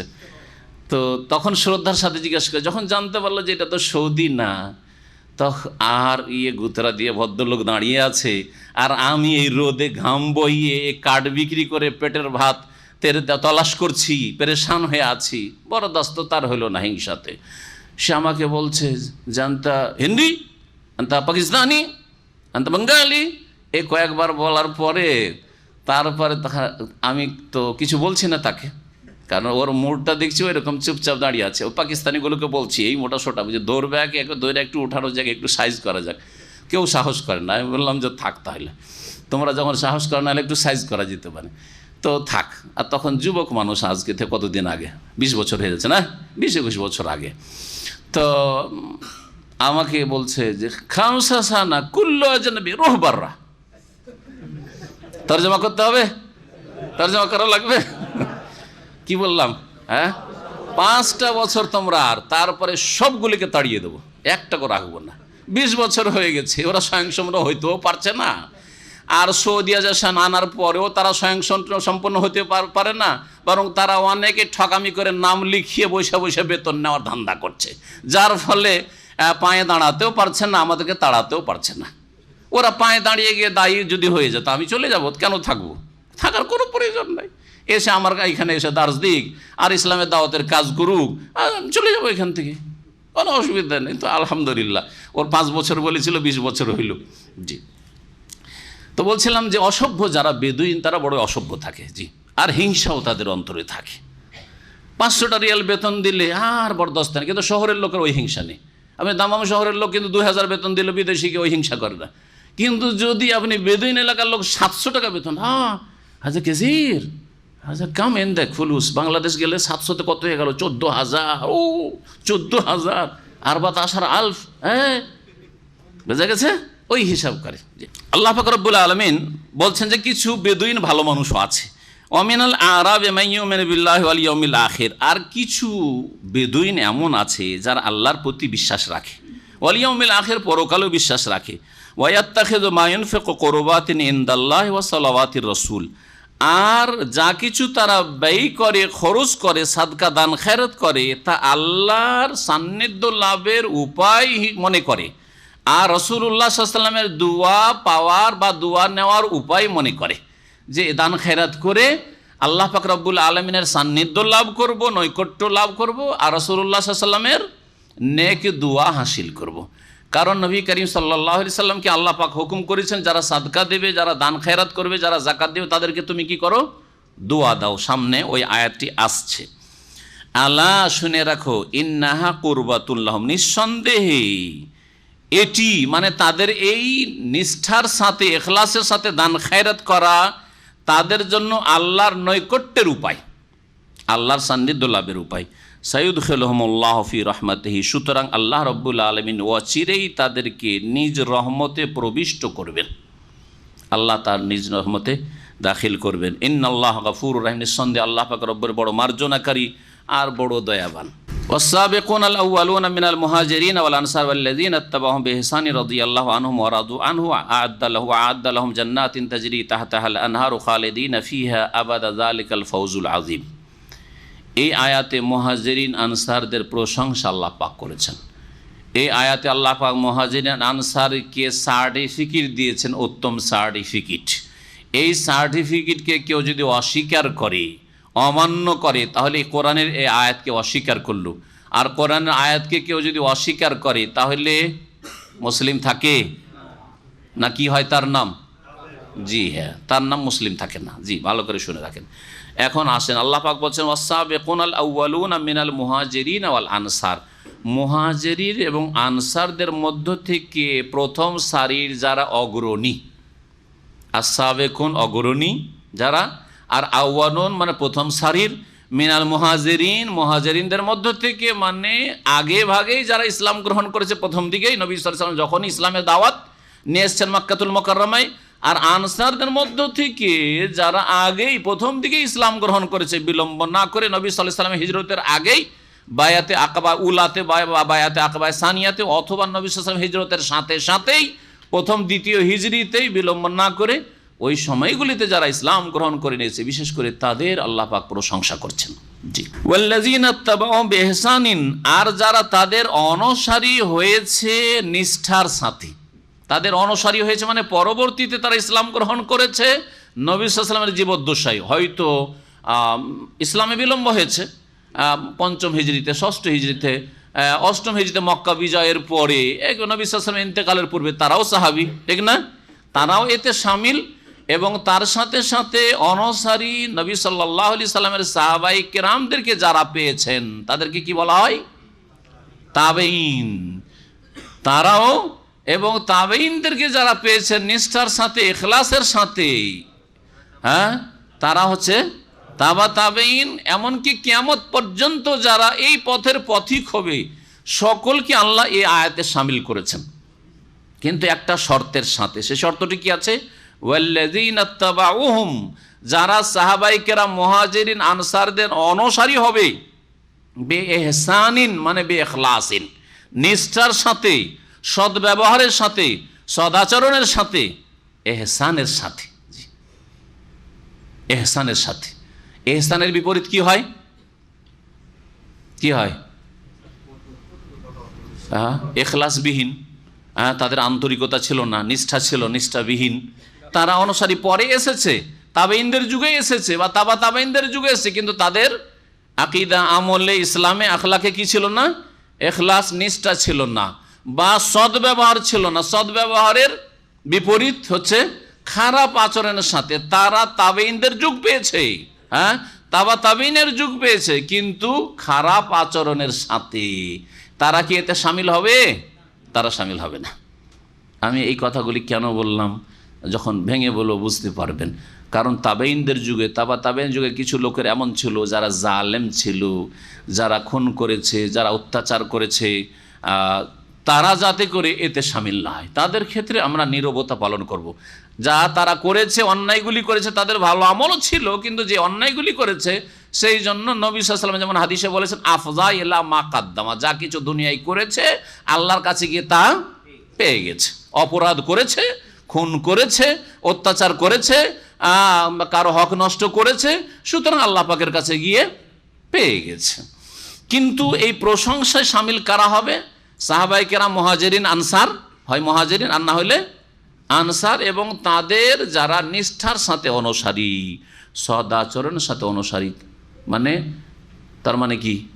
যেই ইসলাম সাহাবায়ে কেরামদের যুগে ছিল সেই ইসলাম পালন করে না, তাতে নতুন কিছু মরিচ মশলা লাগিয়ে।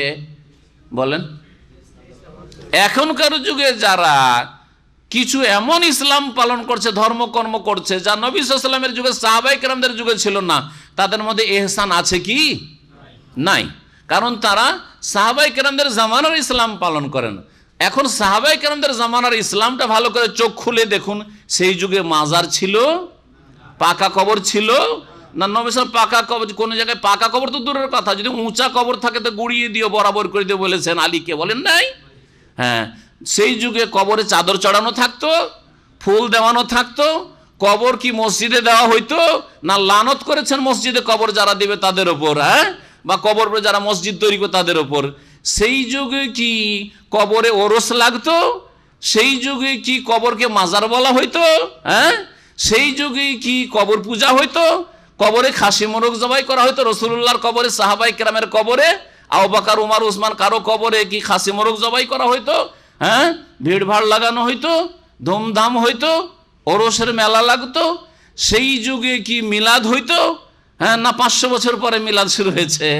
বলুন, নবী সাল্লাল্লাহু আলাইহি ওয়াসাল্লাম মিলাদ করেছেন, জন্মবার্ষিকী পালন করেছেন, না শুরু করেছে কারা? ইহুদি মুনাফিকরা যারা নিজেদেরকে ফাতিহ বলেছিল, ওবাইদি বংশ, রাফেজি শিয়ারা মিশরের শাসকরা, আর ওদের কাছ থেকে ইরাকের সুন্নি বিদাতিরা নিয়েছে, আর এই সুন্নি বিদাতিরা পাচার করেছে আফগানিস্তান, ইরান হয়ে ভারতে পাচার করেছে। তাহলে এই মিলাদ, নবী সাল্লাল্লাহু আলাইহি ওয়াসাল্লামের ঈদে মিলাদুন্নবী পালন করা মদিনারও সুন্নাত নাই, মক্কারও সুন্নাত নাই। এ হচ্ছে রাফেজিদের সুন্নাত।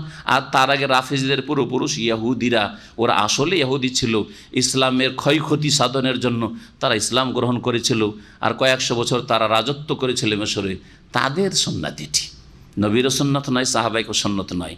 তাহলে বুঝেন যে এই দোয়াতে যে রাদিয়াল্লাহু আনহুম, আল্লাহ তাদের উপর রাজি এবং ওয়ারাজওয়ান, তারাও আল্লাহর উপর রাজি হয়ে যাবে, এতে কি মিলাদিরা শামিল হতে পারবে? মাজারের খাদেমরা শামিল হতে পারবে? ওরসে বিশ্বাসীরা শামিল হতে পারবে? যারা মাজারের হেফাজত করছে, কবরকে ভাঙতে চায় না, কবরকে কাঁচা কবরে পরিণত করতে চায় না, কবর পূজাকে জিন্দা করে রেখেছে, তারা কি শামিল হতে পারবে? কখনো শামিল হতে পারবে না, কখনো শামিল হতে পারবে না। এরা সাহাবায়ে কেরাম তরিকার বিপরীত তরিকাতে চলেছে, অন্য রাস্তায় চলে গেছে। আল্লাহ পাক যারা বুঝার তৌফিক দান করেন।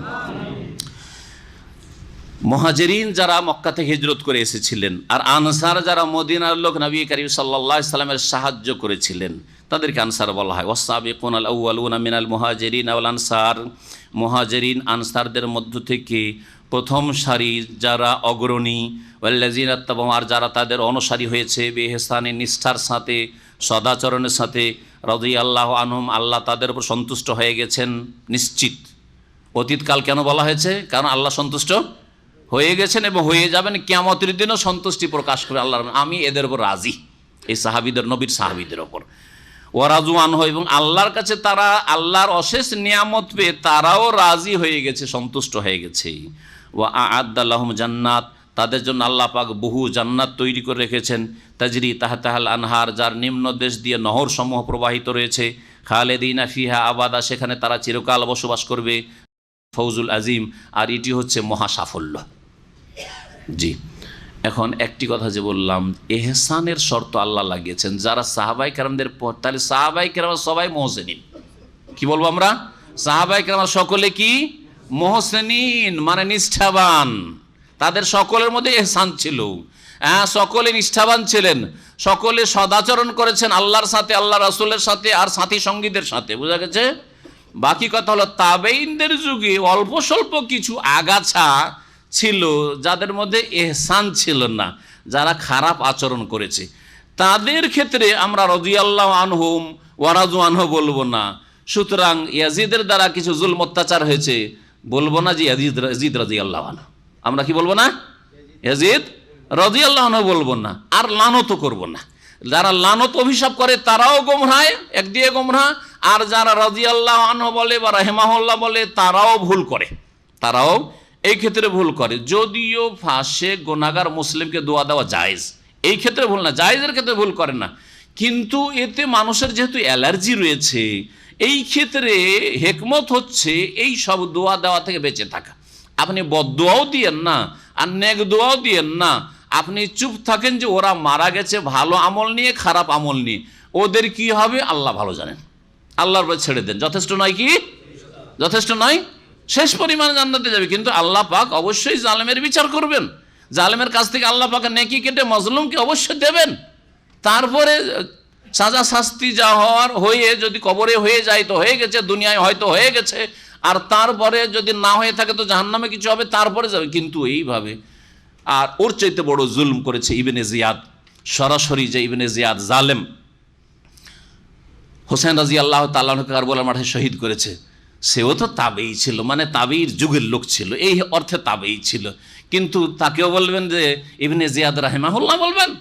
হ্যাঁ, ইবনে জিয়াদ যেহেতু তাবেই সেই জন্য রাদিয়াল্লাহু বলে দেবেন না? কখনো না, কখনো বলবেন না। কারণ, আর আমি আমার কথা বলছি না, আমার চাইতে অনেক বড় মুহাদ্দিস, আর আমাদের চাইতে বরং আজকালকার যুগের মুহাদ্দিস চাইতে বড় মুহাদ্দিস আল্লামা হাফেজ ইবনে হাজার রহমতুল্লাহ, তার প্রখ্যাত কিতাব বুখারীর ভাষ্য ফাথুল বারীতে তিনি বলেছেন যে যারা তাবেঈনদের যুগে সাহাবায়ে কেরামদের সাথে খারাপ আচরণ করেছে, যেমন হুসাইনকে শহীদ করেছে, হাসানকে বিষ দিয়েছে, অথবা এই ধরনের মদিনার উপর হামলা করে হাররার দিনে ঢাল আহারে হামলা চালিয়েছে, মক্কার ওপর হাজ্জাজ বিন ইউসুফের মতো জালেম, সেও তাবেই ছিল। হাজ্জাজ বিন ইউসুফের মতো খুনি, কুখ্যাত ব্যক্তি মক্কার ওপর হামলা করেছে, ইবনে জুবাইরকে শুধু দমন করার জন্য ইবনে জুবাইরকে শহীদ করেছে, মাটিও দিতে দেয়নি, ফাঁসিতে কয়েক দিন ধরে ঝুলিয়ে রেখেছে। জি, বলবেন যে এরা তাবি রাহিমাহুল্লাহ না, কখন রাহিমাহুল্লাহ বলবেন না, আল্লাহ নাতুল্লাহ বলবেন না, আল্লাহ লানত গজব এটাও বলবেন না, আর কি বলবেন না, রাহিমাহুল্লাহ বলবেন না। বলবেন যে যা তারা করেছে আল্লাহর কাছে পেয়ে গেছে। আফদা ইলা মা কাদ্দামা আরবিত, আমাদের কিছু বলার নেই। তিলকা উম্মাতুন কাদ খালাত লাহা মা কাসাবাত ওয়া লাকুম মা কাসাবতুম ওয়া লা তুসালুনা আম্মা কানু ইয়ামালুন। আল্লাহ পাক রব্বুল আলামিন দ্বিতীয় পারার শেষ আয়াতে, তৃতীয় পারা যে তিলকা রসুল শুরু হচ্ছে ওখানে বলেছে এরা এক জাতি ছিল, কাল খালাত চলে গেছে দুনিয়া থেকে, লাহা মা কাসাবাত যা কিছু করেছে তাদের কৃতকর্মের ফল পেয়ে গেছে, ওয়া লাকুম মা কাসাবতুম তোমরা যা করো তার ফল তোমরা পাবে, ওয়ালা তুসালুনা আম্মা কানু ইয়ামালুন ওরা কি করেছিল কিয়ামতে আল্লাহ তোমাদেরকে জিজ্ঞেস করবে না। আর দুনিয়া তো আল্লাহ জিজ্ঞাসা করবেন হাজ্জাজ বিন ইউসুফ কি করেছিল, আর ইবনে জিয়াদ কি করেছিল, আর ইয়াজিদ কি করেছিল, আর অমুক নেতা কি করেছিল, আজকালকার অমুক ব্যক্তি অমুক শাসক কি করেছিল, এটা জিজ্ঞাসা করা হবে না, তোমাকে তোমার সম্পর্কে জিজ্ঞেস করা হবে, নিজের চরখায় তেল দাও। সুতরাং ওদের সম্পর্কে লানত করারও প্রয়োজন নেই, কারণ এরা জাতিতে মুসলিম ছিল, তাদের ভালো কিছু কাজও ছিল, কিন্তু তাদের পাপও ছিল। সুতরাং আল্লাহর কাছে যা পাওয়ার তারা ভালো মন্দ পেয়ে গেছে। এটা হচ্ছে মধ্যম পন্থা। ইবনে হাজার রহমতুল্লাহ বলছেন যে এরা ইত্তাবাউ মানে তাবেই, কিন্তু বিল এহসান না, বে এহসান না, বরং বিল ইসাআতি, খারাপ আচরণের সাথে তারা তাবেই হয়েছে। লাইসা বিল এহসান, তাদের মধ্যে এহসান ছিল না, সদ্ব্যবহার ছিল না, খারাপ আচরণটা করেছে। সুতরাং তারা এই দোয়াতে হক রাখে না, রাদিয়াল্লাহু আনহুম ওয়া রাদু আনহুতে হক রাখে না। আল্লাহ পাক তারপরে বলছেন অমিম্মান হাউলাকুম মিনাল আরাবি মুনাফিকুন, হে নবী মুহাম্মদ সাল্লাল্লাহু আলাইহি ওয়াসাল্লাম তোমাদের চারিপাশে যে বেদুইনগুলো রয়েছে এই বেদুইনদের মাঝে বেশ কিছু মুনাফিক রয়েছে। তার মানে শুধু মদিনাই মুনাফিক না, মদিনার চারপাশে বেদুইন এলাকাতে মুনাফিক রয়েছে। ওয়ামিন আহলিল মাদিনাতে মারাদু আলান নিফাক, আর মদিনাবাসীদের মধ্যেও কিছু মুনাফিক রয়েছে, এরা মারাদু আলান নিফাক, মুনাফিকি কপটতায় এরা হচ্ছে অটল বা অনড়। মারাদু মারাদা মানে একেবারে শক্ত, মুনাফিক এদের পাকা মুনাফিকের আকীদার মুনাফিক। মদিনাতেও কিছু মুনাফিক রয়েছে, আর মদিনার চারপাশেও বেদুইনদের মধ্যেও মুনাফিক রয়েছে। আল্লাহ বলছে লা তা'লামুহুম, হে নবী তুমি তাদেরকে জানো না। কে বলছেন এই কথা? আল্লাহ বলছেন। কাকে বলছেন? নবী মুহাম্মদ রাসূলুল্লাহ সাল্লাল্লাহু আলাইহি ওয়াসাল্লামকে, শেষ নবীকে বলছেন তুমি জানো না তাদেরকে, চেনো না তাদেরকে। নাহনু না'লামুহুম, আমি আল্লাহ ওই মুনাফিকগুলোকে জানি, চিনি, ওই মদিনার মুনাফিকদেরকে চিনি, আর ওই মদিনার চারপাশে যে বেদুইনদের মুনাফিক কপটগুলো রয়েছে সেগুলোকে চিনি। সানওয়াযিবুহুম মাররাতাইন, সুতরাং নিশ্চিত তাদেরকে শাস্তি দেব দ্বিগুণ বা দুইবার করে। মাররাতাইন মানে দুইবার করে, দ্বিগুণ শাস্তি, দুইবার করে। একদল তাফসীরকাররা বলছেন দুনিয়াতেও শাস্তি দেব আর আখিরাতেও শাস্তি, এটা বোঝানো হয়েছে। কিন্তু তারপরে বলা হচ্ছে যে আবার মহাশাস্তির দিকে ফিরানো হবে। সেই জন্য আর একদল বলছেন না, মহাশাস্তির কথা যখন বলা হয়েছে ওটা হচ্ছে আখিরাতের আযাব, আর দুইবার করে আযাব দেব, মানে দুনিয়াতে দুইবার করে বা দ্বিগুণ করে আযাব দেব। কি দুই রকমের আযাব? একটা হচ্ছে যে হত্যা করা, আর বেঁচে গেলে বন্দি করা, আল কাতলু ওয়াস সাবিয়্যু। আল্লাহ পাক রব্বুল আলামিন মুজাহিদদের মাধ্যমে এদেরকে কখনো হয়তো এরা হতাহত হবে, আর না হলে এরা বন্দী হয়ে আসবে, এদেরকে হত্যা করা হবে অথবা বন্দী করা হবে। আবার কেউ কেউ বলছেন যে মুনাফিকদের বিরুদ্ধে যেহেতু অস্ত্রের লড়াই হয়নি, সুতরাং এখানে আযাবের অর্থ হচ্ছে দুনিয়ার লাঞ্ছনা। মুনাফিক লাঞ্ছিত, দুনিয়াতে লাঞ্ছিত না, মুনাফিক দুনিয়াতে লাঞ্ছিত, লাঞ্ছনার আযাব। আর আখিরাতের আযাব হচ্ছে দ্বিতীয় আযাব। আল্লাহু আলাম। সুম্মা ইউরাদ্দুনা ইলা আযাবিল আযীম, অতঃপর তাদেরকে ফিরিয়ে নিয়ে আসা হবে মহাশাস্তির দিকে, অর্থাৎ আখিরাতের জাহান্নামের শাস্তির দিকে। তো মওতের পরে কবরের শাস্তি রয়েছে, বিচার দিবসের শাস্তি রয়েছে, তারপরে মহাশাস্তি জাহান্নামের শাস্তি রয়েছে। এখানে যে বিষয়টি আকীদার একটি গুরুত্বপূর্ণ বিষয় মনে রাখবেন, যে ভারত, বাংলাদেশ, পাকিস্তানের বেরলভীরা বা পীরের তরিকতওয়ালারা একদল বলে, বড় একটি দল, তারা কি বলে যে নবী সাল্লাল্লাহু আলাইহি সাল্লাম আলেমুল গায়ব, নবী সব কিছুই জানেন। এমন ভাষায় তারা বলছে জাররা জাররা মানে অণু পরমাণু সব কিছু সম্পর্কে খবর রাখেন নবী সাল্লাল্লাহু আলাইহি সাল্লাম। নবী করিম সাল্লাল্লাহু আলাইহি ওয়াসাল্লাম দুনিয়ার সব কিছু খবর রাখেন, জান্নাতের খবর রাখেন, জাহান্নামের খবর রাখেন, দুনিয়ার কোথায় কি ঘটছে তার কবর থেকে খবর রাখেন, তার জীবদ্দশায় খবর রাখতেন, আর ইন্তেকালের পরেও খবর রাখেন, সব খবর রাখেন। যার ফলে কোথায় মিলাদ হচ্ছে খবর রাখেন নবী সাল্লাল্লাহু আলাইহি ওয়াসাল্লাম। এই জন্য একটা চেয়ার খালি রাখে বেরেলবিরা, মিলাদ যখন করে একটা খালি চেয়ার সাজিয়ে রাখে, আর কিছুক্ষণ পরে মিলাদ পড়তে পড়তে বলে যে একটু দাঁড়িয়ে যান, কিয়াম করেন, কিয়াম করেন, নবী তশরিফ নিয়েছেন, নবী তশরিফ নিয়েছেন, আপনারা দাঁড়িয়ে যান। জি হ্যাঁ, নবী চলে এসেছেন, কারণ জানতে পেরেছেন যে বাংলাদেশের অমুক জেলার অমুক থানায় অমুক গ্রামে কি হচ্ছে, মিলাদ হচ্ছে, যে নবী যে আলেমুল গাইব, বোঝা গেছে। আর আগে দল নবীকে আলেমুল গাইব মানেন না, কিন্তু তাদের বুজরুগানের দিন আবার আলেমুল গাইব। গাঙ্গুহি সাহেব জানতে পেরে নিলেন, মুহাজির মাক্কি সাহেব জানতে পারলো। দুটো ঘটনা আছে, হাজিরা ভারত থেকে হজ করতে আসছিল, আর জেদ্দা আসার আগে পানি জাহাজে তখন হাজিরা আসতো, জাহাজ ডুবে যাচ্ছে তুফানে। ওই সময় দুটোই ঘটনা দুই সাহেব সম্পর্কে আছে, জানতে পেরে নিলেন, তা আলেমুল গায়েব হলেন না। নবী তো আলেমুল গায়েব না, মোনাফেকদের খবর রাখেন না, অন্তরের খবর রাখেন যে মোনাফেকদের কি হলো। আর ভারত থেকে খবর পেয়ে গেলেন ৫,০০০ কিলোমিটার দূর, জেদ্দার কেনারায় ১-২ কিলোমিটার আসলেই কিনারায় লেগে যাবার, ওইখানে জাহাজ ডুবে যাচ্ছে, খবর পেয়ে গেলেন। বুঝলেন না, এ হচ্ছে মুরব্বীদের প্রশংসা করতে গিয়ে শিরিক করা, বড় শিরিক করা। আর তারপরে বসে থাকতে আর কি পারেন, যখন জানতে পারেন আলেমুল গায়েব যখন হয়ে গেলেন, বসে থাকলেন, দৌড় দিয়ে এমন একবারে বাতাসের আগে দৌড় দিয়ে আসলেন, ডুবার আগে এসে দিলেন একটা ধাক্কা এরকম করে। হ্যাঁ, আর গায়ে যে কত জোর ছিল, মাশাআল্লাহ, খোদাই কুয়াত ছিল, কারণ এরা তো খোদা হয়ে যায়, তাই না? এরা বলেছে না যে এরা ফানাফিল্লাহ হওয়ার পরে খোদা, যিনি খোদা তিনি ওরা হয়ে যান, এটা সুফিদের আকীদা। তো যেহেতু খোদাই শক্তি পেয়ে গেছে, তো খোদাই শক্তি দিয়ে ওখান থেকে কোন বলতো, আবার ধাক্কা দেওয়ার কি দরকার রে বাবা? হ্যাঁ, ওখান থেকে কোন বলতো, ভারত থেকে, এই কোন যা কিনারাতে লাগ। হ্যাঁ, যেমন আল্লাহ বললেন কুলনা ইয়া নারু কুনি বারদান, ঠান্ডা হয়ে যা। আল্লাহ আরশ আজিম থেকে বলছে ঠান্ডা হয়ে যা, ঠান্ডা হয়ে গেল ইব্রাহিমের আগুন। তো ভারত থেকে কথা বলতে পারলো না, খোদাই শক্তি পেয়েছে। তো যাই হোক, ধাক্কা যখন দিল, দিয়ে একেবারে কিনারাতে সহি সালামত জাহাজ লেগে গেল, হাজিরা বেঁচে গেল। মরিদানরা তো হাত পা টিপে খেদমত করে, তো হাজি এমদাদুল্লাহ মুহাজির মাক্কির হাত পা টিপতে গিয়ে গায়ে একটু তেল মালিশ করতে গিয়ে দেখি যে এখানে ছাল উঠে আছে, এটা পার্শ্ব দেশে এখানে ছাল উঠে আছে। সত্য কিসা তাদের কিতাবে আছে, যদি কিতাব থেকে পড়ে শুনতে চান তো পড়ে শোনাবো, কিন্তু ওই সব কিসা আপনারা পড়ে নেবেন, যদি কারো সন্দেহ হয় তাহলে আসবেন। তো যাই হোক, পাতা নম্বর দিয়ে আমি যখন ওর উপরে স্পেশাল বয়ান করেছি, তখন পাতা নম্বর দিয়ে বয়ান করেছি।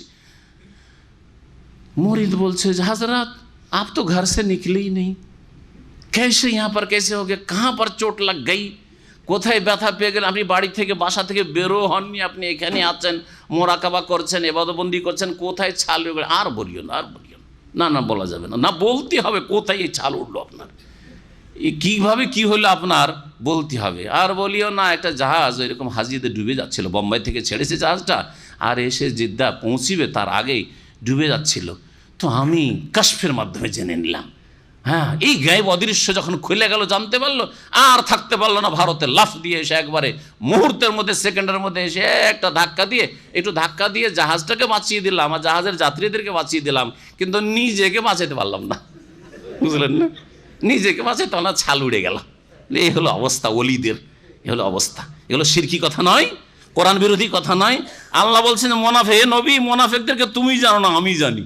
আর এরা বলছে আমরা খবর রাখি কোথায় জাহাজ ডুবছে, আর কোথায় ইবনে বতুতা বনে জঙ্গলে হারিয়ে গেল আসামের, সেই জন্য শাহজালাল লোক পাঠিয়ে দিল, যা উঠিয়ে নিয়ে আয়। ইবনে বতুতা মরক্কো থেকে এসছে, আর এর আসামের জঙ্গলে যে হারিয়ে যাচ্ছে, তো কুড়িয়ে নিয়ে উঠিয়ে নিয়ে আয়। এটা শিরকি কথা নয়, এ শিরকি কথা। বাংলাদেশের পত্রিকাতে আছে, বক্তাতে, সবচেয়ে বড় বক্তা যে তার বক্তব্য আছে। মদিনা ইউনিভার্সিটি যখন পড়ি তখন আমাকে চেক করার জন্য দায়িত্ব দিল ওই বড় বক্তার, তো বক্তব্যগুলি শুনে চেক করলাম, তার এই কেসটা বোঝা গেছে শিরকি আকীদা নয়। ইবনে বতুতা যদি মরক্কো থেকে এসে যদি আসামের জঙ্গলে হারিয়ে থাকে, তো শাহজালাল কি করে জানতে পারলো? হ্যাঁ, কোন টেলিফোন আর মোবাইলের যুগ ছিল যে বন জঙ্গল থেকে মোবাইল করছে যে বাবা গো শাহজালাল আমি তো হারিয়ে গেছি এখানে, কি করে জানতে পারলো? আলেমুল গায়েব। হ্যাঁ, কারণ ওই তো হুলুলের মাধ্যমে আল্লাহ হয়ে গেছে, ফানাফিল্লাহ আল্লাহ হয়েছে, খোদাই শক্তিতে সব জানছে, সব খোদাই শক্তি। এগুলি এইসব শিরকি কুফরি কথা। আল্লাহ পাক যেন হেদায়েত দান করেন। তো আল্লাহ পাক রব্বুল আলামিন বলছেন, নবী এই মুনাফিকরা এত অনড় মুনাফিক, তারপরেও তাদেরকে তুমি জানো না, নাহানু লা আলাম, আমি জানি তাদেরকে দ্বিগুণ শাস্তি দেব। আল্লাহ পাক তারপরে আয়াতে বলছেন, ওয়া আখারুনা আতারাফু বিযুনুবিহিম খালাতু আমালান সালিহা ওয়া আখারা সাইয়্যান আসাল্লাহু আন ইয়াতুবা আলাইহিম ইন্নাল্লাহা গাফুরুর রহিম। আর কিছু লোকেরা রয়েছে, এই একটি আয়াত দিয়ে আজকে তাফসীর শেষ করে দেব। আল্লাহ পাক বলছেন আর কিছু লোকেরা রয়েছে, এতারাফু বিযুনুবিহিম, যারা নিজের গুনাহ স্বীকার করেছে, নিজের গুনার জন্য অঙ্গীকার করেছে যে আমরা গুনাহ করেছি, ভুল করেছি। এতক্ষণ তাহলে কাদের আলোচনা হইল? যারা খাঁটি মুনাফিক, যারা আসলে যেত না, আর মিথ্যা কসম করে আর মিথ্যা অজুহাত পেশ করে নবীর কাছ থেকে অব্যাহতি চাইলো বা ওজোর পেশ করলো যে আমরা এই কারণে যেতে পারি, নবী সাল্লাল্লাহু আলাইহি ওয়াসাল্লাম ফিরে আসলে। আল্লাহ পাক ওদের কথা বললেন। আর নবী সাল্লাল্লাহু আলাইহি ওয়াসাল্লামকে আল্লাহ জানিয়ে দিলেন যে মদিনায় এইরকম মুনাফিকগুলি আছে, মদিনার চারপাশেও মুনাফিক আছে, তুমি সাবধান, আমি জানি তাদেরকে, তুমি জানো না। কিন্তু কিছু লোকের আছে যারা কিছু গুনাহও করেছে আর নেকিও করেছে। কি গুনাহ করেছে? তাবুকে যাওয়ার হুকুম হয়েছিল, আমভাবে যে কোনো মুসলিম মদিনার তাবুকের উদ্দেশ্যে রওনা হবে জিহাদের জন্য, কিন্তু এরা যায়নি। এটা হলো তাদের গুনাহ। আর ভালো কাজ কি করেছে? এর আগে হয়তো অন্য অন্য জিহাদে শরিক হয়েছে, আর 5 ওয়াক্ত নামাজ পড়ে, তারা অন্য অন্য ইবাদতবন্দি করে, তাদের ইমানে সততা আছে, তারা অন্তর থেকে আল্লাহ এবং রসুলের প্রতি, পরকালের প্রতি ইমান নিয়ে এসেছে। এগুলি হচ্ছে তাদের নেক আমল। তো আল্লাহ পাক তাহলে মুসলিম সমাজের কিছু লোকেরা ছিল নবী সাল্লাল্লাহু আলাইহি ওয়াসাল্লামের ওই সময়ে, যারা অলসতায় যায়নি, গাফিলতিতে, এই যাচ্ছি, যাবো কি যাব না, আর এদিকে খেজুর পেকেও আছে, আর এদিকে এত গরম, আচ্ছা ঠিক আছে ওরা তো বেরিয়ে গেল, আমরা পেছনে পেছনে একটু দ্রুত গিয়ে ওদের সাথ ধরে নেব, এরকমভাবে থেকে গেছিল না। এক কথায় অলসতা। তাহলে বোঝা গেল যে অপরাধ, একটি কাজ করে অপরাধ 2 রকমের হয়। একটা অপরাধ হচ্ছে অলসতা বশত ওই কাজটি করেননি, অত কাজটা ফরজ ছিল। আর একটা হচ্ছে যে অবজ্ঞা করে, অমান্য করে, পারবো না আমি করতে। দুটো অপরাধ একই রকম। বেনামাজি, 2 রকম বেনামাজি আছে কিনা? এক বেনামাজি আছে, আমি নামাজ পড়বো না, পারবো না নামাজ পড়তে, আপনার কাজ আপনি করেন, বাপকেও বলে দিচ্ছে, সাবালক ছেলে, তাই না? নিজের কাজ নিজে করেন, আমি আমার কবরে যাব, আপনি আপনার কবরে যাবেন। অস্বীকার করলো না? অস্বীকারী এক অপরাধী। আর এক অপরাধী হচ্ছে যে নামাজ পড়বো, নামাজ পড়ছি, কিন্তু অলসতায় নামাজ পড়ে না, গাফিলতি, ঘুম চেপে যায়, অলসতা চেপে যায়, শয়তান এমনভাবে বিস্তার লাভ করেছে তার উপর। নামাজ পড়বো যদি বলেন, নামাজটা পড়ি না 5 ওয়াক্ত, তখন এই শ্রেণীর বেনামাজিরা কি বলে? হুজুর দোয়া করিয়ে, হুজুরের দোয়া দিয়েও নামাজি হতে চায়, নিজের কর্ম করে নাই। ও নড়বেও না, চড়বেও না, হরকত করবে না, বরকত নিবে না, আর শুধু হুজুরের দোয়া চাই, মিথ্যু। কিন্তু অস্বীকার করে, নামাজকে অস্বীকার করে, নামাজকে শ্রদ্ধা করে, নামাজিকেও শ্রদ্ধা করে, অলসতায় নামাজ পড়েন না। কাবিরা গুনাহ কিনা? কাবিরা গুনাহ। কিন্তু এ কাফের হবে কিনা ইখতিলাফ আছে।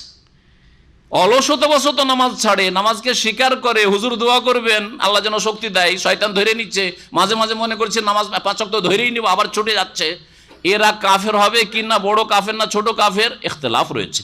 ফাসিক নিঃসন্দেহে, কাবিরা গুনাহকারী, জেনা, চুরি, ডাকাতি, খুন করার চাইতে বড় অপরাধ নামাজ ছাড়া, অলসতাবশত। কিন্তু বড় কাফের হবে কিনা, ইসলামের গণ্ডি থেকে বেরোবে কিনা, ইখতিলাফ রয়েছে। কিন্তু যারা বলে তোমার কাজ তুমি করো, আমাকে বলবে না, যাও খুব মুসল্লি হয়েছো, যাও,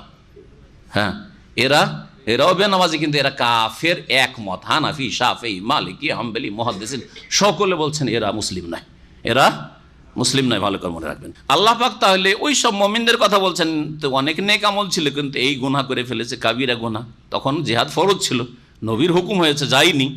ওয়া আখারুনা আতারাফু বিযুনুবিহিম, আর কিছু লোকেরা রয়েছে যারা তাদের গুনাহ স্বীকার করেছে যে আমরা গুনাহ করেছি। খালাতু আমালান সালিহা, তারা নেক আমলকেও মিশিয়েছে। ওয়া আখারা সাইয়ান, আর কিছু গুনাহও মিলিয়েছে, মানে তাদের জিন্দেগিতে নেক আমলও রয়েছে আর কিছু গুনাহরও সংমিশ্রণ রয়েছে। আল্লাহ বলছেন আসাল্লাহু আন ইয়াতুবা আলাইহিম, সম্ভবত আল্লাহ তাদের তওবা কবুল করবেন। ইন্নাল্লাহ গাফুরুর রহিম, নিঃসন্দেহে আল্লাহ পাক রব্বুল বড় মার্জনাকারী, বড় দয়াবান। এবং এদের তওবা কবুল হয়েছিল। আর এরা 2 শ্রেণীর লোক ছিল। এই 2 শ্রেণীর লোকের কথা ইনশাআল্লাহ তাআলা আগামী দর্শগুলিতে হবে, যেগুলির এশা পরে দর্শ হবে। আজকে সূরায়ে তওবা শেষ করার উদ্দেশ্যে আজকে শেষ হবে না, আজকে একটা পর্ব এশা পরে হয়ে যাবে ঘণ্টাখানেক, আর আগামী সপ্তাহে ইনশাআল্লাহ তাআলা বাকিটা জুমার পরে হয়ে শেষ হয়ে যাবে। আর দুটো দর্শ বাকি আছে। ওই দুই শ্রেণীর লোকের কথা সময় শেষ হতে যাচ্ছে, 1-2 মিনিট বলে নিই, আর ইনশাআল্লাহ তাআলা আবার বিস্তারিত রিপিট জুমার পরে হবে, যারা আপনার ইন্টারনেট থেকে শুনতে পারবেন। সেটা হচ্ছে যে সাহাবাই কেরাম যারা অলসতাবশত জেহাদে যাননি তাবুকের, তারা 2 রকম হয়ে গেছিলেন। একরকম ছিলেন যারা নিজে এসে বুঝতে পেরেছেন, অনুতপ্ত হয়েছে, ভুল করেছি। সুতরাং নিজেকে, আবু লোবাবা আনসারি তাদের প্রখ্যাত ব্যক্তি ছিলেন। আবু লোবাবা নিজেকে এবং তার সাথী সঙ্গীরা নিয়ে এসে মসজিদে নবীতে নিজেকে রশি নিয়ে এসে মসজিদে নবীর খুঁটির সাথে নিজেকে বেঁধে দিলেন, নিজে বেঁধে দিলেন, আর বললেন যতক্ষণ পর্যন্ত রাসূলুল্লাহ সাল্লাল্লাহু আলাইহি সাল্লাম আমার এই রশি খুলবে না ততক্ষণ আমি খুলবো না, মরে যাব, খুলবো না। যতক্ষণ আমার তওবা কবুল না হয়েছে আর রাসূলুল্লাহ আমার উপর রাজি না হয়েছে ততক্ষণ পর্যন্ত আমি এই খুঁটিতে আমাকে বেঁধে রাখবো। আল্লাহ তুমি মাফ করো। এইভাবে গুনাহ বুঝতে পেরেছে, বড় অপরাধ করেছি, তাবুকের যুদ্ধে যাইনি। রাসূলুল্লাহ সাল্লাল্লাহু আলাইহি ওয়াসাল্লাম রাজি হলে যখন খুলে দেবেন যে যাও তুই বাড়ি যাও, তখন যাবো, না হলে এরকম নিজেকে রাত দিন বেঁধেই রাখবো। ওদের তওবা তাড়াতাড়ি কবুল হয়ে গিয়েছিল, নিজেকে এনে স্যারেন্ডার করে দিয়েছেন। আর কিছু লোকেরা ছিলেন, তাদের প্রখ্যাত ব্যক্তি কাব বিন মালিক ছিলেন, 3 জন তারা ছিলেন, যাদের কথা আসবে আয়াতে ওয়ালা সালাসাতিল্লাযিনা খুল্লিফু। এখান থেকে ইনশাআল্লাহ তাআলা আগামী ইনশাআল্লাহ তাআলা তাফসীর হবে আগামী সপ্তাহে হয়তো। তো ওই 3 জন ব্যক্তির কথা আল্লাহ পাক 3 বলে সালাসা বলে আল্লাহ পাক বলেছেন, উল্লেখ করেছেন। কাব বিন মালিক আর হেলাল বিন উমাইয়া আর মুরারা বিন রাবি, এই 3 জন লোক এরা ওইভাবে নিজেকে নিয়ে এসে পেশ করেনি বা নিজেকে মসজিদে নবীতে এসে বাঁধেননি, কিন্তু তারাও অনুতপ্ত ছিলেন, লজ্জিত ছিলেন, আমাদের দ্বারা অন্যায় হয়ে গেছে। নবী করিম সাল্লাল্লাহু আলাইহি ওয়াসাল্লামের কাছে তারা মিথ্যা ওজর পেশ করেনি। আবার অনেকে মোনাফিকরা এসে ওদেরকে বলেছে তোমরাও তো যাওনি, দেখো আমরা মিথ্যা ওজর পেশ করে, নবী বলে যাও আমাদেরকে ছেড়ে দিয়েছে। তো কাব বিন মালিককে এসে আর ওর যে 2 সাথী ছিল ওদেরকে মোনাফিকরা যারা মদিনায় ছিল বলে তোমরাও গিয়ে বলে দাও না যে আমার এই অসুবিধে ছিল, আমি অসুস্থ ছিলাম, আমার ছেলেটা অসুস্থ ছিল, কিছু একটা বাহানা করো গিয়ে, তো নবী মাফ করে দিবেন। মোনাফিকদের মতো বলছেন না, আমি মিথ্যা কথা বলবো না, আমার কেউ অসুখও ছিল না আর কোনো অসুবিধা ছিল না, এই যাচ্ছি আর তারপরে সাঁত ধরে নেব। তারপরে যখন চলে গেল চিন্তা করলাম যে এত দূরের রাস্তা, ওরা অনেক এগিয়ে চলে গেছে, এখন ধরতেও পারবো না ওদেরকে, যে যাক থেকেই যাই তাহলে। এভাবে থেকে গেছি, আল্লাহর ফয়সালার ইন্তজারে, আসমানের ওহির ইন্তজারে আল্লাহর কাছে তওবা করছি, আল্লাহ যখন মাফ করবেন তখন। 50 দিন পরে তাদের তওবা কবুল হয়েছিল। আর সহিহ বুখারীতে লম্বা হাদিস রয়েছে, ওই হাদিসটি ইনশাআল্লাহ তাআলা আগামী সপ্তাহে শোনাবো। একটা হাদিস হয়তো 1-1.5 ঘন্টাতে শেষ করা যাবে, এত লম্বা হাদিস রয়েছে তাদের তওবার ঘটনা। আর বয়কট, নবী সাল্লাল্লাহু আলাইহি ওয়াসাল্লাম বয়কট, মদিনার একটাই বয়কট, এক ঘরে করা বুঝেন তো, আমাদের দেশে করে না, কি বলে ওটাকে, এক ঘরে করা বা বন্ধ করা, যে গোটা সমাজে তাকে এক বয়কট করা, যে কেউ তার সাথে কথা বলবে না, কেউ তাকে সালাম দেবে না, কেউ তার সাথে দেওয়া নেওয়া করবে না, আদান প্রদান করবে না, কোনো কিছু নিবেও না ও দিবেও না, একবারে এক ঘরে করে দাও। 50 দিন নবী সাল্লাল্লাহু আলাইহি ওয়াসাল্লামের সুন্নত এই ক্ষেত্রে করেছিলেন তিনি। তারপরে তাদের তওবা কবুল হয়েছিল। ওদের কথাও এই সূরাতে রয়েছে, সুন্দর ঘটনা। ইনশাআল্লাহ তাআলা আগামী সপ্তাহে সেগুলি আলোচনাতে আসবে। ওয়া সাল্লাল্লাহু আলা নবিয়িনা মুহাম্মদ ওয়া আলা আলিহি ওয়া সাহবিহি আজমাইন।